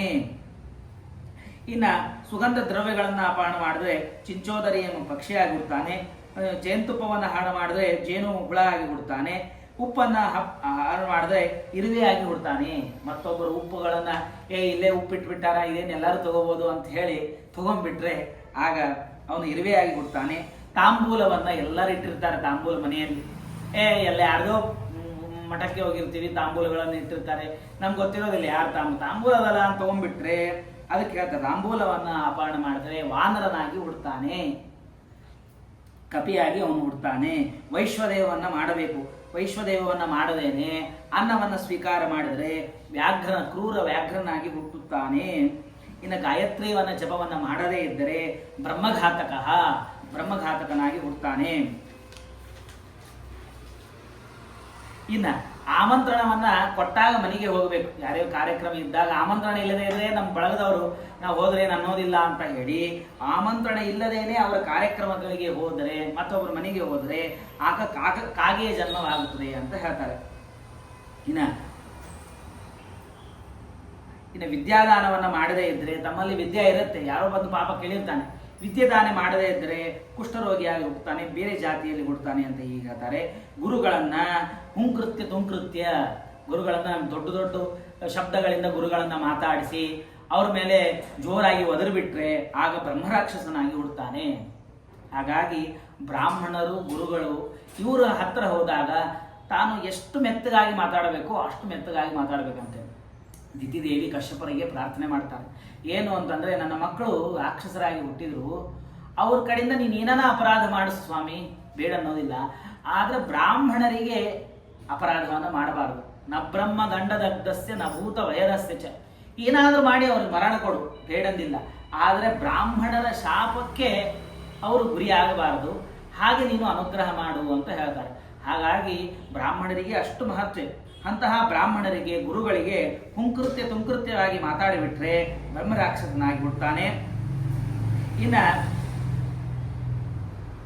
ಸಗೋತ್ರ ವಿವಾಹ ಮಾಡಿದ್ರೆ ಆಗ ಬೇರೆ ರೋಗ ಬರುತ್ತೆ ಅಂತ ಹೇಳ್ತಾರೆ. ಪ್ರೇತ ಭೋಜನವನ್ನು ಮಾಡಿದರೆ ನಾಯಿ ಜನ್ಮವಾಗಿ ಹುಡ್ತದೆ. ಹೀಗೆ ಅನೇಕ ವಿಸ್ತಾರವಾಗಿ ಹೇಳಿದ್ದಾರೆ. ಒಂದೊಂದು ಪಾಪಗಳನ್ನು ಮಾಡಿದರೂ ಕೂಡ ಒಂದೊಂದು ಯೋನಿಗಳಲ್ಲಿ ಹುಡ್ತಾರೆ. ಯಾರ್ಯಾರು ಮತ್ತೆ ನರಕಕ್ಕೆ ಹೋಗ್ತಾರೆ ಅಂತ ಗರುಡ ದೇವರು ಕೇಳ್ತಾರೆ. ಅಂದ್ರೆ ಈ ಗರುಡ ಪುರಾಣವನ್ನು ನಾವು ಶ್ರವಣ ಮಾಡ್ತಾ ಇರಬೇಕಾದಾಗ ಎಷ್ಟೋ ಪಾಪಗಳನ್ನು ಹಿಂದೆ ಮಾಡಿರ್ತೀವಿ, ನಿಮಿಷಕ್ಕೆ ಅನೇಕ ಪಾಪಗಳನ್ನು ಮಾಡ್ತಾನೆ ಇರ್ತೀವಿ, ಅದರಲ್ಲಿ ಸಂಶಯವಿಲ್ಲ. ಇಷ್ಟೇ ಪಾಪ ಮಾಡಿದರೂ ಕೂಡ ಆ ಎಲ್ಲ ಪಾಪಗಳನ್ನು ಪರಿಹಾರ ಮಾಡುವ ಒಂದೇ ವಜ್ರಾಯುಧ ಅಂತಂದ್ರೆ ಅದು ಹರಿನಾಮ ಸ್ಮರಣೆ. ಆ ಭಗವಂತ ನಾಮಸ್ಮರಣೆಯನ್ನು ಮಾಡಬೇಕು. ಹೆಚ್ಚು ನಮ್ಮ ಕಡೆಯಿಂದ ಪಾಪವಾಗದೇ ಇದ್ದಂತೆ ಭಗವಂತ ಅನುಗ್ರಹ ಮಾಡಬೇಕು ಅಂತ ಭಗವಂತನಿಗೆ ಪ್ರಾರ್ಥನೆಯನ್ನು ಮಾಡಬೇಕು. ಗರುಡ ದೇವರು ಮತ್ತೆ ಕೇಳ್ತಾರೆ, ಸ್ವಾಮಿ ಹಾಗಿದ್ರೆ ಯಾರು ಮತ್ತೆ ನರಕಕ್ಕೆ ಹೋಗ್ತಾರೆ ಅಂತ. ಗರುಡ ದೇವರಿಗೆ ನರಕ ಇಲ್ಲ, ಅವರು ದೇವತೆಗಳು ಯಾವಾಗಲೂ ಭಗವಂತನ ಹತ್ರ ಇರ್ತಾರೆ. ಭಗವಂತನ ಹತ್ರ ಗುರುಗಳ ಹತ್ರ ಇದ್ರೆ ಮನುಷ್ಯ ಬಹಳ ಪಾಪ ಮಾಡೋದಿಲ್ಲ. ರಾಯರ ಮಠದ ಹತ್ರ ಮನೆ ಇದ್ರೆ ನಿತ್ಯದಲ್ಲಿ ಪಾದೋದಕ ಸಿಗತ್ತೆ, ರಾಯರ ದರ್ಶನವಾಗ್ತದೆ, ಎಲ್ಲ ಪಾಪಗಳು ಪರಿಹಾರ ಆಗ್ತದೆ. ಅವರಿಗೆ ಪಾಪ ಇರೋದಿಲ್ಲ. ಹಾಗಾಗಿ ಗರುಡ ದೇವರಂತಹ ಮಹಾದೇವತೆಗಳು, ವೇದವನ್ನ ಯಾವಾಗಲೂ ಪಾರಾಯಣವನ್ನು ಮಾಡ್ತಾ ಇರುವಂತಹ ಮಹಾಜ್ಞಾನಿಗಳಾದ ಗರುಡ ದೇವರಿಗೆ ಪಾಪಗಳಿವೆಯಾ? ಇಲ್ಲ. ಮತ್ತೆ ನರಕದ ಬಗ್ಗೆ ಇಷ್ಟ್ಯಾಕೆ ಕೇಳ್ತಾ ಇದ್ದಾರೆ ಅಂತಂದ್ರೆ, ಇದನ್ನ ಕೇಳಿ ಸಜ್ಜನರು ತಮ್ಮ ವೃತ್ತಿಯನ್ನ ಪರಿವರ್ತಿಸಬೇಕು ಅನ್ನೋ ಕಾರಣ ಕೇಳ್ತಾ ಇದ್ದಾರೆ. ಶಿವಂ ಶಿವಾಂ ಹರಿಂ ಸೂರ್ಯಂ ಗಣೇಶಂ ಸದ್ಗುರುಂ ಬುಧಂ ನ ಪೂಜಯಂತಿ ಯೇ ಮಂದಾಹ ತೇವೈ ನರಕಗಾಮಿನಃ. ಯಾರು ರುದ್ರದೇವರನ್ನ, ಪಾರ್ವತೀ ದೇವಿಯನ್ನ, ಭಗವಂತನನ್ನ, ಸೂರ್ಯನನ್ನ, ಸವಿತೃನಾಮಕ ನಾರಾಯಣನನ್ನು ಬೆಳಗ್ಗೆದ್ದಾಗ ಸೂರ್ಯನನ್ನು ನೋಡಿ ನಮಸ್ಕಾರ ಮಾಡಬೇಕು, ಪ್ರತ್ಯಕ್ಷ ದೇವತೆ. ಹಾಗಾಗಿ ಆ ಸೂರ್ಯನನ್ನು ನೋಡಿಕೊಳ್ಳೆ, ಸೂರ್ಯನನ್ನು ನೋಡಿದ್ರೆ ಕಣ್ ಕುಗ್ತಾವಪ್ಪ ಅಂತ ಹೇಳಿ ಯಾರು ಸೂರ್ಯ ನಮಸ್ಕಾರವನ್ನು ಮಾಡೋದಿಲ್ಲ, ಗಣಪತಿಗೆ ನಮಸ್ಕಾರವನ್ನು ಮಾಡೋದಿಲ್ಲ, ಮತ್ತೆ ತಮ್ಮ ಗುರುಗಳಿಗೆ ನಮಸ್ಕಾರ ಮಾಡೋದಿಲ್ಲ. ನಮ್ಮ ಗುರುಗಳು ಹೇಳ್ತಾ ಇದ್ರು, ಬೆಳಗ್ಗೆ ಎದ್ದು ಕೂಡಲೇ ನಮ್ಮ ಎದುರಿಗೆ ನಮಗೆ ಉಪದೇಶ ಮಾಡಿದಂತಹ ಗುರುಗಳು ಯಾರು ಮಹಾಜ್ಞಾನಿಗಳಿದ್ದಾರೋ ಅವ್ರ ಫೋಟೋವನ್ನ ಹಾಕೊಂಡಿರ್ಬೇಕಂತ. ಎದ್ದು ಕೂಡಲೇ ಆ ಗುರುಗಳ ದರ್ಶನ ಮಾಡಬೇಕು. ಯಾಕಂದ್ರೆ ಆಪಾದ ಮೌಲಿ ಪರ್ಯಂತಂ ಗುರುಣಾಂ ಆಕೃತಿಂ ಸ್ಮರೇ ತೇನ ವಿಘ್ನಾಃ ಪ್ರಣಶ್ಯಂತಿ ಸಿದ್ಧಂತಿ ಚ ಮನೋರಥ. ಯಾಕಂದ್ರೆ ಬೆಳಗ್ಗೆ ಎದ್ದು ಕೂಡಲೇ ಏನು ಕಷ್ಟ ಬರ್ತದೆ ಗೊತ್ತಿಲ್ಲ. ಆಫೀಸ್ ಇರಂಗಿಲ್ಲ, ತಳಗೆ ಎದ್ದು ಕೂಡಲೇ ಅವನು ಮನೆಯಲ್ಲಿ ಇರಬೇಕು, ಏನೇನೋ ಮಜಾ ಮಾಡಬೇಕು, ಸಂತೋಷ ಪಡಬೇಕು, ಮಠಗಳಿಗೆ ಹೋಗಬೇಕು ಅಂತ ಇರ್ತಾನೆ. ಆದ್ರೆ ಬೆಳಗ್ಗೆ ಎದ್ದು ಕೂಡಲೇ ಫೋನ್ ಬರ್ತಾ ಇಲ್ಲ, ಇವತ್ತು ಆಫೀಸ್ ಇದೆ, ಇನ್ನೊಬ್ರು ಬರ್ತಾ ಇಲ್ಲ, ನೀವು ಬರಬೇಕು ಅಂತ. ಈಗ ಒಂದಲ್ಲ ಎರಡಲ್ಲ ಕಷ್ಟಗಳು ಬರ್ತದೆ. ಆ ಎಲ್ಲ ಕಷ್ಟಗಳನ್ನು ಪರಿಹಾರ ಆಗಬೇಕಾದ್ರೆ ಆಪಾದ ಮೌಲಿ ಪರ್ಯಂತಂ ಗುರುಣಾಂ ಆಕೃತಿಂ ಸ್ಮರೇ. ಆ ಗುರುಗಳ ಫೋಟೋ, ನಾವು ಪಾಸ್ಪೋರ್ಟ್ ಫೋಟೋ ಇಟ್ಕೋತೀವಲ್ಲ, ಅಂತ ಫೋಟೋ ಹಾಕಬಾರ್ದಂತೆ. ತಲೆಯಿಂದ ಹಿಡಿದು ಪಾದತನ ಗುರುಗಳ ಅವಯವಗಳು, ದೇಹ ಕಾಣಿಸ್ತಾ ಇದೆ. ಆ ಪಾದ ಮೌಲಿ ಪರ್ಯಂತ, ಪಾದದ ಪರ್ಯಂತ ಗುರುಗಳ ಫೋಟೋ ಕಾಣಿಸ್ತಾ ಇರಬೇಕು. ಅಂತಹ ಗುರುಗಳ ಫೋಟೋಯನ್ನು ನೋಡಿ ನಮ್ಮ ದಿನಾಚರಣೆಯನ್ನು ಮಾಡಬೇಕು. ಆರೋಪ್ಯ ದಾಸಿಂ ಶಯನೇ ವಿಪ್ರೋ ಗಜೇದ್ ಅಧೋಮುಖ. ತಾನು ತನ್ನ ಪತ್ನಿಯನ್ನು ಬಿಟ್ಟು ಬೇರೆಯವರ ಜೊತೆಗೆ ಸಂಘವನ್ನು ಮಾಡಿದರೆ ಅವನು ನರಕಕ್ಕೆ ಹೋಗ್ತಾನೆ. ನ ನಮಸ್ಕಾರ ಯೋಗ್ಯೋಹಿ ನ ಕದಾಪಿ ದ್ವಿಜೋದಮಃ. ಯಾರು ನಮಸ್ಕಾರ ಮಾಡಲಿಕ್ಕೆ ಯೋಗ್ಯನೇ ಅಲ್ಲೋ ಅವನಿಗೆ ನಮಸ್ಕಾರ ಮಾಡಿದರೂ ಕೂಡ ನಾನು ನರಕಕ್ಕೆ ಹೋಗ್ತಾನೆ. ಬ್ರಹ್ಮಸೂತ್ರಗಳಲ್ಲಿ ಇದೇ ಹೇಳ್ತಾರೆ. ಪ್ರತಿಮೆಯನ್ನು ನಾವು ಭಗವಂತ ಅಂತ ತಿಳಿಯಬಾರದು. ಪ್ರತಿಮೆಯಲ್ಲಿ ಭಗವಂತ ಇದ್ದಾನೆ. ನ ಪ್ರತೀಕೆ ನಹಿ ಸಹ. ನಾವು ನೋಡಿದಾಗ ಕಲ್ಲನ್ನು ನೋಡಿ ದೇವರು ದೇವರು ದೇವರು ಅಂತಂತೀವಿ. ಆಗ ಮನಸ್ಸಿನಲ್ಲಿ ಅನುಸಂಧಾನ ಏನಿರಬೇಕಂದ್ರೆ ಈ ಪ್ರತಿಮೆಯಲ್ಲಿ ಭಗವಂತನಿದ್ದಾನೆ, ಈ ಪ್ರತಿಮೆನೇ ಭಗವಂತನಲ್ಲ ಅಂತ ಹೇಳ್ತಾರೆ. ಹೀಗೆ ಯಾರು ಪ್ರತಿಮೆಯನ್ನು ನೋಡಿ ಅವನೇ ದೇವರು ಅಂತ ತಿಳಿತಾರೆ ಅವರು ನರಕಕ್ಕೆ ಹೋಗ್ತಾರೆ. ಗಂಗೆಯನ್ನು ನೋಡಿ, ಯಾರೋ ಗಂಗಾ ನದಿ ಇತ್ತು, ಗಂಗಾ ನದಿ ಇದ್ದಾಗ ಒಂದು ಬಹಳ ಸುಂದರವಾದ ಕಥೆ ಹೇಳ್ತಾರೆ. ಏನು ಅಂತಂದ್ರೆ, ಪಾರ್ವತೀ ದೇವಿ ರುದ್ರದೇವರು ಸಂವಾದ ಮಾಡ್ತಾ ಇದ್ದಾರೆ, ಕೂತಾಗ ಅಲ್ಲಿ ಹರಿದ್ವಾರದಲ್ಲಿ ಎಲ್ಲ ಜನರು ಬರ್ತಾರೆ, ಸ್ನಾನ ಮಾಡ್ತಾರೆ. ಪಾರ್ವತಿ ದೇವಿ ಕೇಳ್ತಾರೆ, ಹಾಗೆ ಗಂಗಾದೇವಿಗೆ ಆ ಸಾಮರ್ಥ್ಯ ಇದೆಯಾ, ಎಲ್ಲ ಪಾಪಗಳನ್ನು ಪರಿಹಾರ ಮಾಡ್ತಾಳ, ಇಷ್ಟು ಜನರ ಪಾಪವನ್ನು ಪರಿಹಾರ ಮಾಡ್ತಾರ ಅಂತ ಕೂಡಲೇ ರುದ್ರದೇವರು ಅಂತಾರೆ ಇಲ್ಲ ಅಂತಂತ. ಹಂಗಿಂಗಿಲ್ಲ, ಎಲ್ಲ ಶಾಸ್ತ್ರ ಪ್ರಮಾಣ ನಿರ್ಣೀತವಾಗಿದೆ, ಎಲ್ಲರ ಪಾಪ ಪರಿಹಾರ ಆಗ್ತಾ ಇದೆ, ನಾಳೆ ನಿನಗೆ ನಾನು ತೋರಿಸ್ತೀನಿ ಅಂತ ಹೇಳಿ ರುದ್ರದೇವರು ಹೇಳಿ ಮರುದಿವಸ ಏನ್ ಮಾಡ್ತಾರೆ ಅಂತಂದ್ರೆ, ಒಂದು ದೊಡ್ಡದಾದಂತಹ ತೆಗ್ಗು, ಆ ತೆಗ್ಗಿನ ಮೇಲೆ ಆ ತೆಗ್ಗಿರುತ್ತೆ, ತೆಗ್ಗಿನ ಬಾಜುಕ್ಕೆ ಪಾರ್ವತಿ ದೇವಿಯನ್ನು ಕೂಡಿಸ್ತಾರೆ. ನಾನು ವೃದ್ಧ ವೇಷವನ್ನು ಧಾರಣ ಮಾಡಿ ಆ ತೆಗ್ಗಿನಲ್ಲಿ ಕೂಡುತ್ತೇನೆ, ಬರುವ ಜನರಿಗೆ ಹೇಳ್ರಿ ನಮ್ಮ ಮನೆಯವರು ಬಿದ್ದಿದ್ದಾರೆ, ಅವರನ್ನ ಎತ್ತಿ ನೀವು ಸಹಾಯ ಮಾಡ್ರಿ, ಬಿದ್ದಾರ ಸಹಾಯ ಮಾಡ್ರಿ ಅಂತ ನಿಮ್ಮ ಪಾರ್ವತಿ ಕೇಳು. ಪಾರ್ವತಿ ದೇವಿಯನ್ನು ವೃದ್ಧ ವೇಷ, ಸ್ತ್ರೀ ವೇಷವನ್ನು ಧಾರಣ ಮಾಡಿದ್ದಾರೆ. ಜನರು ಬರ್ತಾ ಇದ್ದಾರೆ, ಕೇಳಿದ್ರು. ಆದರೆ ಒಂದು ನಿಯಮವನ್ನು ಹೇಳಿದ್ದಾರೆ ರುದ್ರದೇವರು. ಏನು ಅಂತಂದ್ರೆ, ನಿಮಗೆ ಪಾಪನೇ ಇಲ್ಲ ಅಂತ ಅನ್ನೋದಾದ್ರೆ ಅವನನ್ನ ಎತ್ತರಿ, ಸ್ವಲ್ಪ ಪಾಪ ಇದ್ರು ನಿಮ್ಮ ತಲೆ 100 ಹೋಳಾಗತ್ತೆ, ಇಷ್ಟು ಆಯ್ತು. ಒಬ್ರು ಬಂದ್ರು, ಇಬ್ರು ಬಂದು ಸಹಾಯ ಮಾಡ್ಬೇಕಾದ್ರೆ ನಾವು ಮಾಡ್ತೀವ್ರಿ ಸಹಾಯ ಅಂತಂದ್ರು. ಅಲ್ಲ, ಒಂದು ನಿಯಮ ಇದೆ. ಏನು, ನೀವು ಪಾಪೇ ಮಾಡಿಲ್ಲ ಅಂತ ನಿಮಗೆ ನಿಶ್ಚಯ ಇತ್ತು ಅಂತ ಆದ್ರೆ ಸಹಾಯ ಮಾಡ್ರಿ, ಇಲ್ಲ ನಿಮ್ 100 ಹೋಳಾಗ್ತದೆ. ಅವಂತ ಅಯ್ಯೋ ನಿನ್ನೆನೇ ಏನೋ ಹಾಗೂ ಜಗಳ ಆಡ್ಬಿಟ್ಟಿದ್ದೆ, ನಾನು ಬೇಡಪ್ಪ ನಾನೇನು ಆಡೋದಿಲ್ಲ ಅಂತ ಬಿಟ್ಬಿಡ್ತಾರೆ. ಮತ್ತೊಬ್ರು ಬರ್ತಾರೆ, ಸಂಜೆ ಆಯ್ತು, ರಾತ್ರಿ ಆಯ್ತು, ಎಷ್ಟೋ ಜನ ಬರ್ತಾರೆ, ಯಾರು ಮುಂದೆ ಆಗೋದಿಲ್ಲ. ಆಗ ಕೊನೆಗ ಪಾರ್ವತಿ ದೇವಿಗೆ ರುದ್ರದೇವರು ತೋರಿಸ್ತಾರೆ, ನೋಡು 1,00,000 ಜನ ನದಿಯಲ್ಲಿ ಸ್ನಾನ ಮಾಡಿದ್ರು ಕೂಡ ಒಬ್ರು ಬರ್ತಾ ಇಲ್ಲ, ನಾನು ಪಾಪ ಕಳ್ಕೊಂಡಿದ್ದೇನೆ ಅಂತ ನಿಶ್ಚಯ ರೂಪೇಣ ಯಾರು ಬರ್ತಾ ಇಲ್ಲ. ಕೊನೆಗೆ ಒಬ್ಬ ಬರ್ತಾನೆ, ಬಂದು ಅವನು ಹೇಳ್ತಾನೆ ನಾನು ರಕ್ಷಣೆ ಮಾಡ್ತೀನಿ, ಮತ್ತೆ ನಿಮ್ಗೆ ನಿಯಮ ಗೊತ್ತದಲ್ಲ, ನೀವು ಹೇಳ್ಕೊಳ್ಳೋದು ಹೌದು, ನನಗೆ ಒಂದು ಪಾಪಗಳಿಲ್ಲ, ಯಾಕೆ ಗಂಗಾ ನದಿ ಸರ್ವ ಪಾಪವನ್ನ ಪರಿಹಾರ ಮಾಡ್ತಾಳೆ ಎಂಬ ನಿಶ್ಚಯದಿಂದ ನಾನು ಸ್ನಾನ ಮಾಡಿ ಬಂದಿದ್ದೇನೆ, ಆ ನಿಶ್ಚಯ ನನ್ನ ಪಾಪಗಳನ್ನು ಪರಿಹಾರ ಮಾಡ್ತಾರೆ, ನಾನು ಸಹಾಯ ಮಾಡ್ತೀನಿ ಅಂತ ರುದ್ರದೇವರನ್ನ ಅವನು ತರಲಿಕ್ಕೆ ಪ್ರಾರಂಭ ಮಾಡ್ತಾನೆ. ಆಮೇಲೆ ರುದ್ರದೇವ ಪ್ರತ್ಯಕ್ಷ ಆಗಿ ಅನುಗ್ರಹ ಮಾಡ್ತಾರೆ ಅಂತ ನಾವು ಸ್ಕಂದ ಪುರಾಣದಲ್ಲಿ ಕಥೆಯನ್ನು ಕೇಳ್ತೇವೆ. ಹೀಗೆ ಆ ನಿಶ್ಚಯ ಇರಬೇಕು ಅಂತ. ಸಂದೇಹ ಇದ್ರೂ ಕೂಡ ಅನರ್ಥವಾಗುತ್ತದೆ. ಯಮದೇವರಿಗೆ ನರಕ ದರ್ಶನವಾಯಿತು, ಅಶ್ವತ್ಥಾಮೋ ಹತಃ ಅಂತ ಹೇಳಿ ಶ್ರೀಕೃಷ್ಣ ಪರಮಾತ್ಮ ಹೇಳ್ತಾ ಇದ್ದಾನೆ.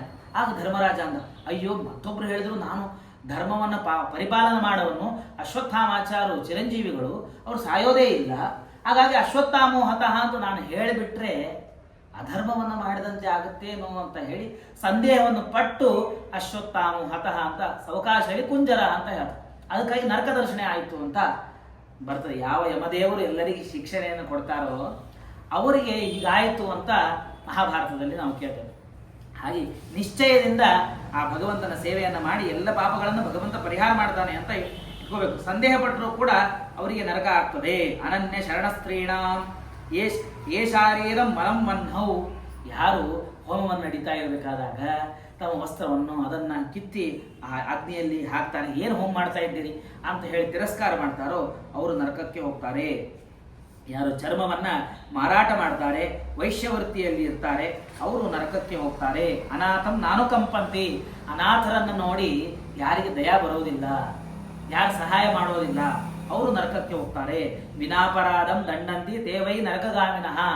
ಯಾರು ಅಪರಾಧ ಮಾಡಿರೋದಿಲ್ಲ, ಆದರೆ ನಮ್ಮ ಫ್ರೆಂಡು ಅವನಿಗೆ ಸಪೋರ್ಟ್ ಮಾಡಬೇಕು ಅಂತ ಹೇಳಿ ಅವನನ್ನು ಸಪೋರ್ಟ್ ಮಾಡಿದರೆ ಅಪರಾಧ ಮಾಡದೇ ಇದ್ದವನಿಗೂ ಅಪರಾಧ ಮಾಡಿವಿ ಅಂತ ಹೇಳಿಬಿಟ್ರೆ ಅವನು ನರಕಕ್ಕೆ ಹೋಗ್ತಾನೆ. ವಿವಾಹಂ ದೇವಯಾತ್ರಾಂಚ ತೀರ್ಥ ಸ್ನಾನಾರ್ವೆ ವಿಲುಂಪತಿ ಸವಸೇ ನರಕೇ ಘೋರೆ ತಸ್ಮಾನ್ ನಾವರ್ತನೆ ಪುನಃ. ಯಾರ್ದೋ ಮದುವೆ ಆಗ್ತಾ ಇರುತ್ತೆ, ಮದುವೆ ಆಗ್ತಾ ಇರಬೇಕಾದಾಗ 100 ಸುಳ್ಳು ಹೇಳಿ ಮದುವೆ ಮಾಡಬೇಕು ಅಂತ. ಮದುವೆ ಆಗ್ತಾ ಇರಬೇಕಾದಾಗ ಅವನಿಗೆ ಕರೆದು ಅವನು ಒಳ್ಳೆಯವನಲ್ಲ, ಅವನು ಕೆಟ್ಟವನು ಅಂತ ಹೇಳಿ ಅವನ ಬಗ್ಗೆ ಹೇಳಿ ಆ ಮದುವೆಯನ್ನು ನಿಂದಿರಿಸಿದರೆ ಆಗ ಅವರು ನರಕಕ್ಕೆ ಹೋಗ್ತಾರೆ ಅಂತ ಹೇಳ್ತಾರೆ. ಹೀಗೆ ಪಾನೀಯಂ ಪಾತುಮಿಚ್ಛನ್ವೈ. ನೀರನ್ನು ಕೇಳಿ ಕೊಡದೇ ಇದ್ರೆ ನರಕಕ್ಕೆ ಹೋಗ್ತಾರೆ. ನೀರು ಕೊಡದೇ ಇದ್ರೆ ಎಷ್ಟು ಸಲ ಇದು ಮಿನಿಮಮ್ 10 ಸಲ ಬಂತು. ಆ ನೀರನ್ನು ಕೊಡೋದು ಎಷ್ಟು ಮಹತ್ವದ್ದಿದೆ ಅಂತ ಹೇಳ್ತಾರೆ. ವೈಶಾಖ ಮಾಸದಲ್ಲಿ, ಜ್ಯೇಷ್ಠ ಮಾಸದಲ್ಲಿ ಯಾವಾಗ ಬಿಸಿಲು ಬಹಳ ಆಗಿರುತ್ತೋ ಆಗ ಹೋಗೋರಿಗೆ ಬರೋರಿಗೆ ಎಲ್ಲರೂ ಕೂಡ ನೀರನ್ನು ಕೊಡಬೇಕು. ಚೈತ್ರ ಮಾಸದಲ್ಲಿ ನೀರನ್ನು ಕೊಡಬೇಕು ಅಂತ ಹೇಳ್ತಾರೆ. ಪಾನಾರ್ಥಂ ತೈಲಮಭ್ಯುಷ್ಣಂ ತದಾದೂತೈ ಪ್ರದೀಯತೆ. ಹೀಗೆ ಅನೇಕವಾಗಿ ಹೇಳಿದ್ದಾರೆ. ಇತ್ಯೇವಂ ಬಹುಶಸ್ತಾರ್ಕ್ಯ ಯಾತನಾ ಪಾಪಿನಾಂ ಸ್ಮೃತಾಃ ಕಿಮೇತೆ ವಿಸ್ತರಾ ಪ್ರೋಕ್ತೆ ಸರ್ವಶಾಸ್ತ್ರೇಷು ಭಾಷಿತೆ. ಇನ್ನು ಎಷ್ಟು ವಿಸ್ತಾರವಾಗಿ ಹೇಳಿ ನಾನು ಅನೇಕ ಶಾಸ್ತ್ರಗಳಲ್ಲಿ ಇದನ್ನು ನಾನು ಹೇಳಿದ್ದೇನೆ. ನೀನು ಅಲ್ಲಲ್ಲಿ ಶಾಸ್ತ್ರಗಳಲ್ಲಿ ನೋಡ್ಕೋ. ಭಾಗವತದಲ್ಲೂ ಹೇಳಿದ್ದಾರೆ, ಮಹಾಭಾರತದಲ್ಲೂ ಹೇಳಿದ್ದಾರೆ. ಹೀಗೆ ಅನೇಕ ಅಗ್ನಿ ಪುರಾಣ ಮುಂತಾದ ಅನೇಕ ಪುರಾಣಗಳಲ್ಲೂ ಇದು ಬಂದಿದೆ. ಗರುಡ ಪುರಾಣದಲ್ಲೂ ಬಂದಿದೆ. ಅದನ್ನು ನೋಡ್ಕೋ ಅಂತ ಭಗವಂತ ಗರುಡ ದೇವರಿಗೆ ಹೇಳ್ತಾನೆ. ಹೇಳಿ ಮಾನುಷೇಷು ಸ್ವಪಾಕೇಶು ಜಾಯಂತೆ ನರಕಾಗತಾಃ ತತ್ರಾಪಿ ಪಾಪಚಿಹ್ನೈಸ್ತೆ ಭವಂತಿ ಬಹು ದುಃಖದಾಃ. ಮನುಷ್ಯರಾದಾಗ ಅನೇಕ ಸಜ್ಜನರಿಗೆ ಸಹಾಯವನ್ನು ಮಾಡಬೇಕು. ಅದನ್ನು ಮಾಡದೇ ಇದ್ದರೆ ಅವನು ನಾಯಿಯ ಜನ್ಮವಾಗ್ತಾನೆ ಅಂತ ಹೇಳಿ ಆ ಎಲ್ಲ ಪಾಪದ ಬಗ್ಗೆ ವಿಸ್ತಾರವಾಗಿ ಹೇಳಿದ್ದಾರೆ.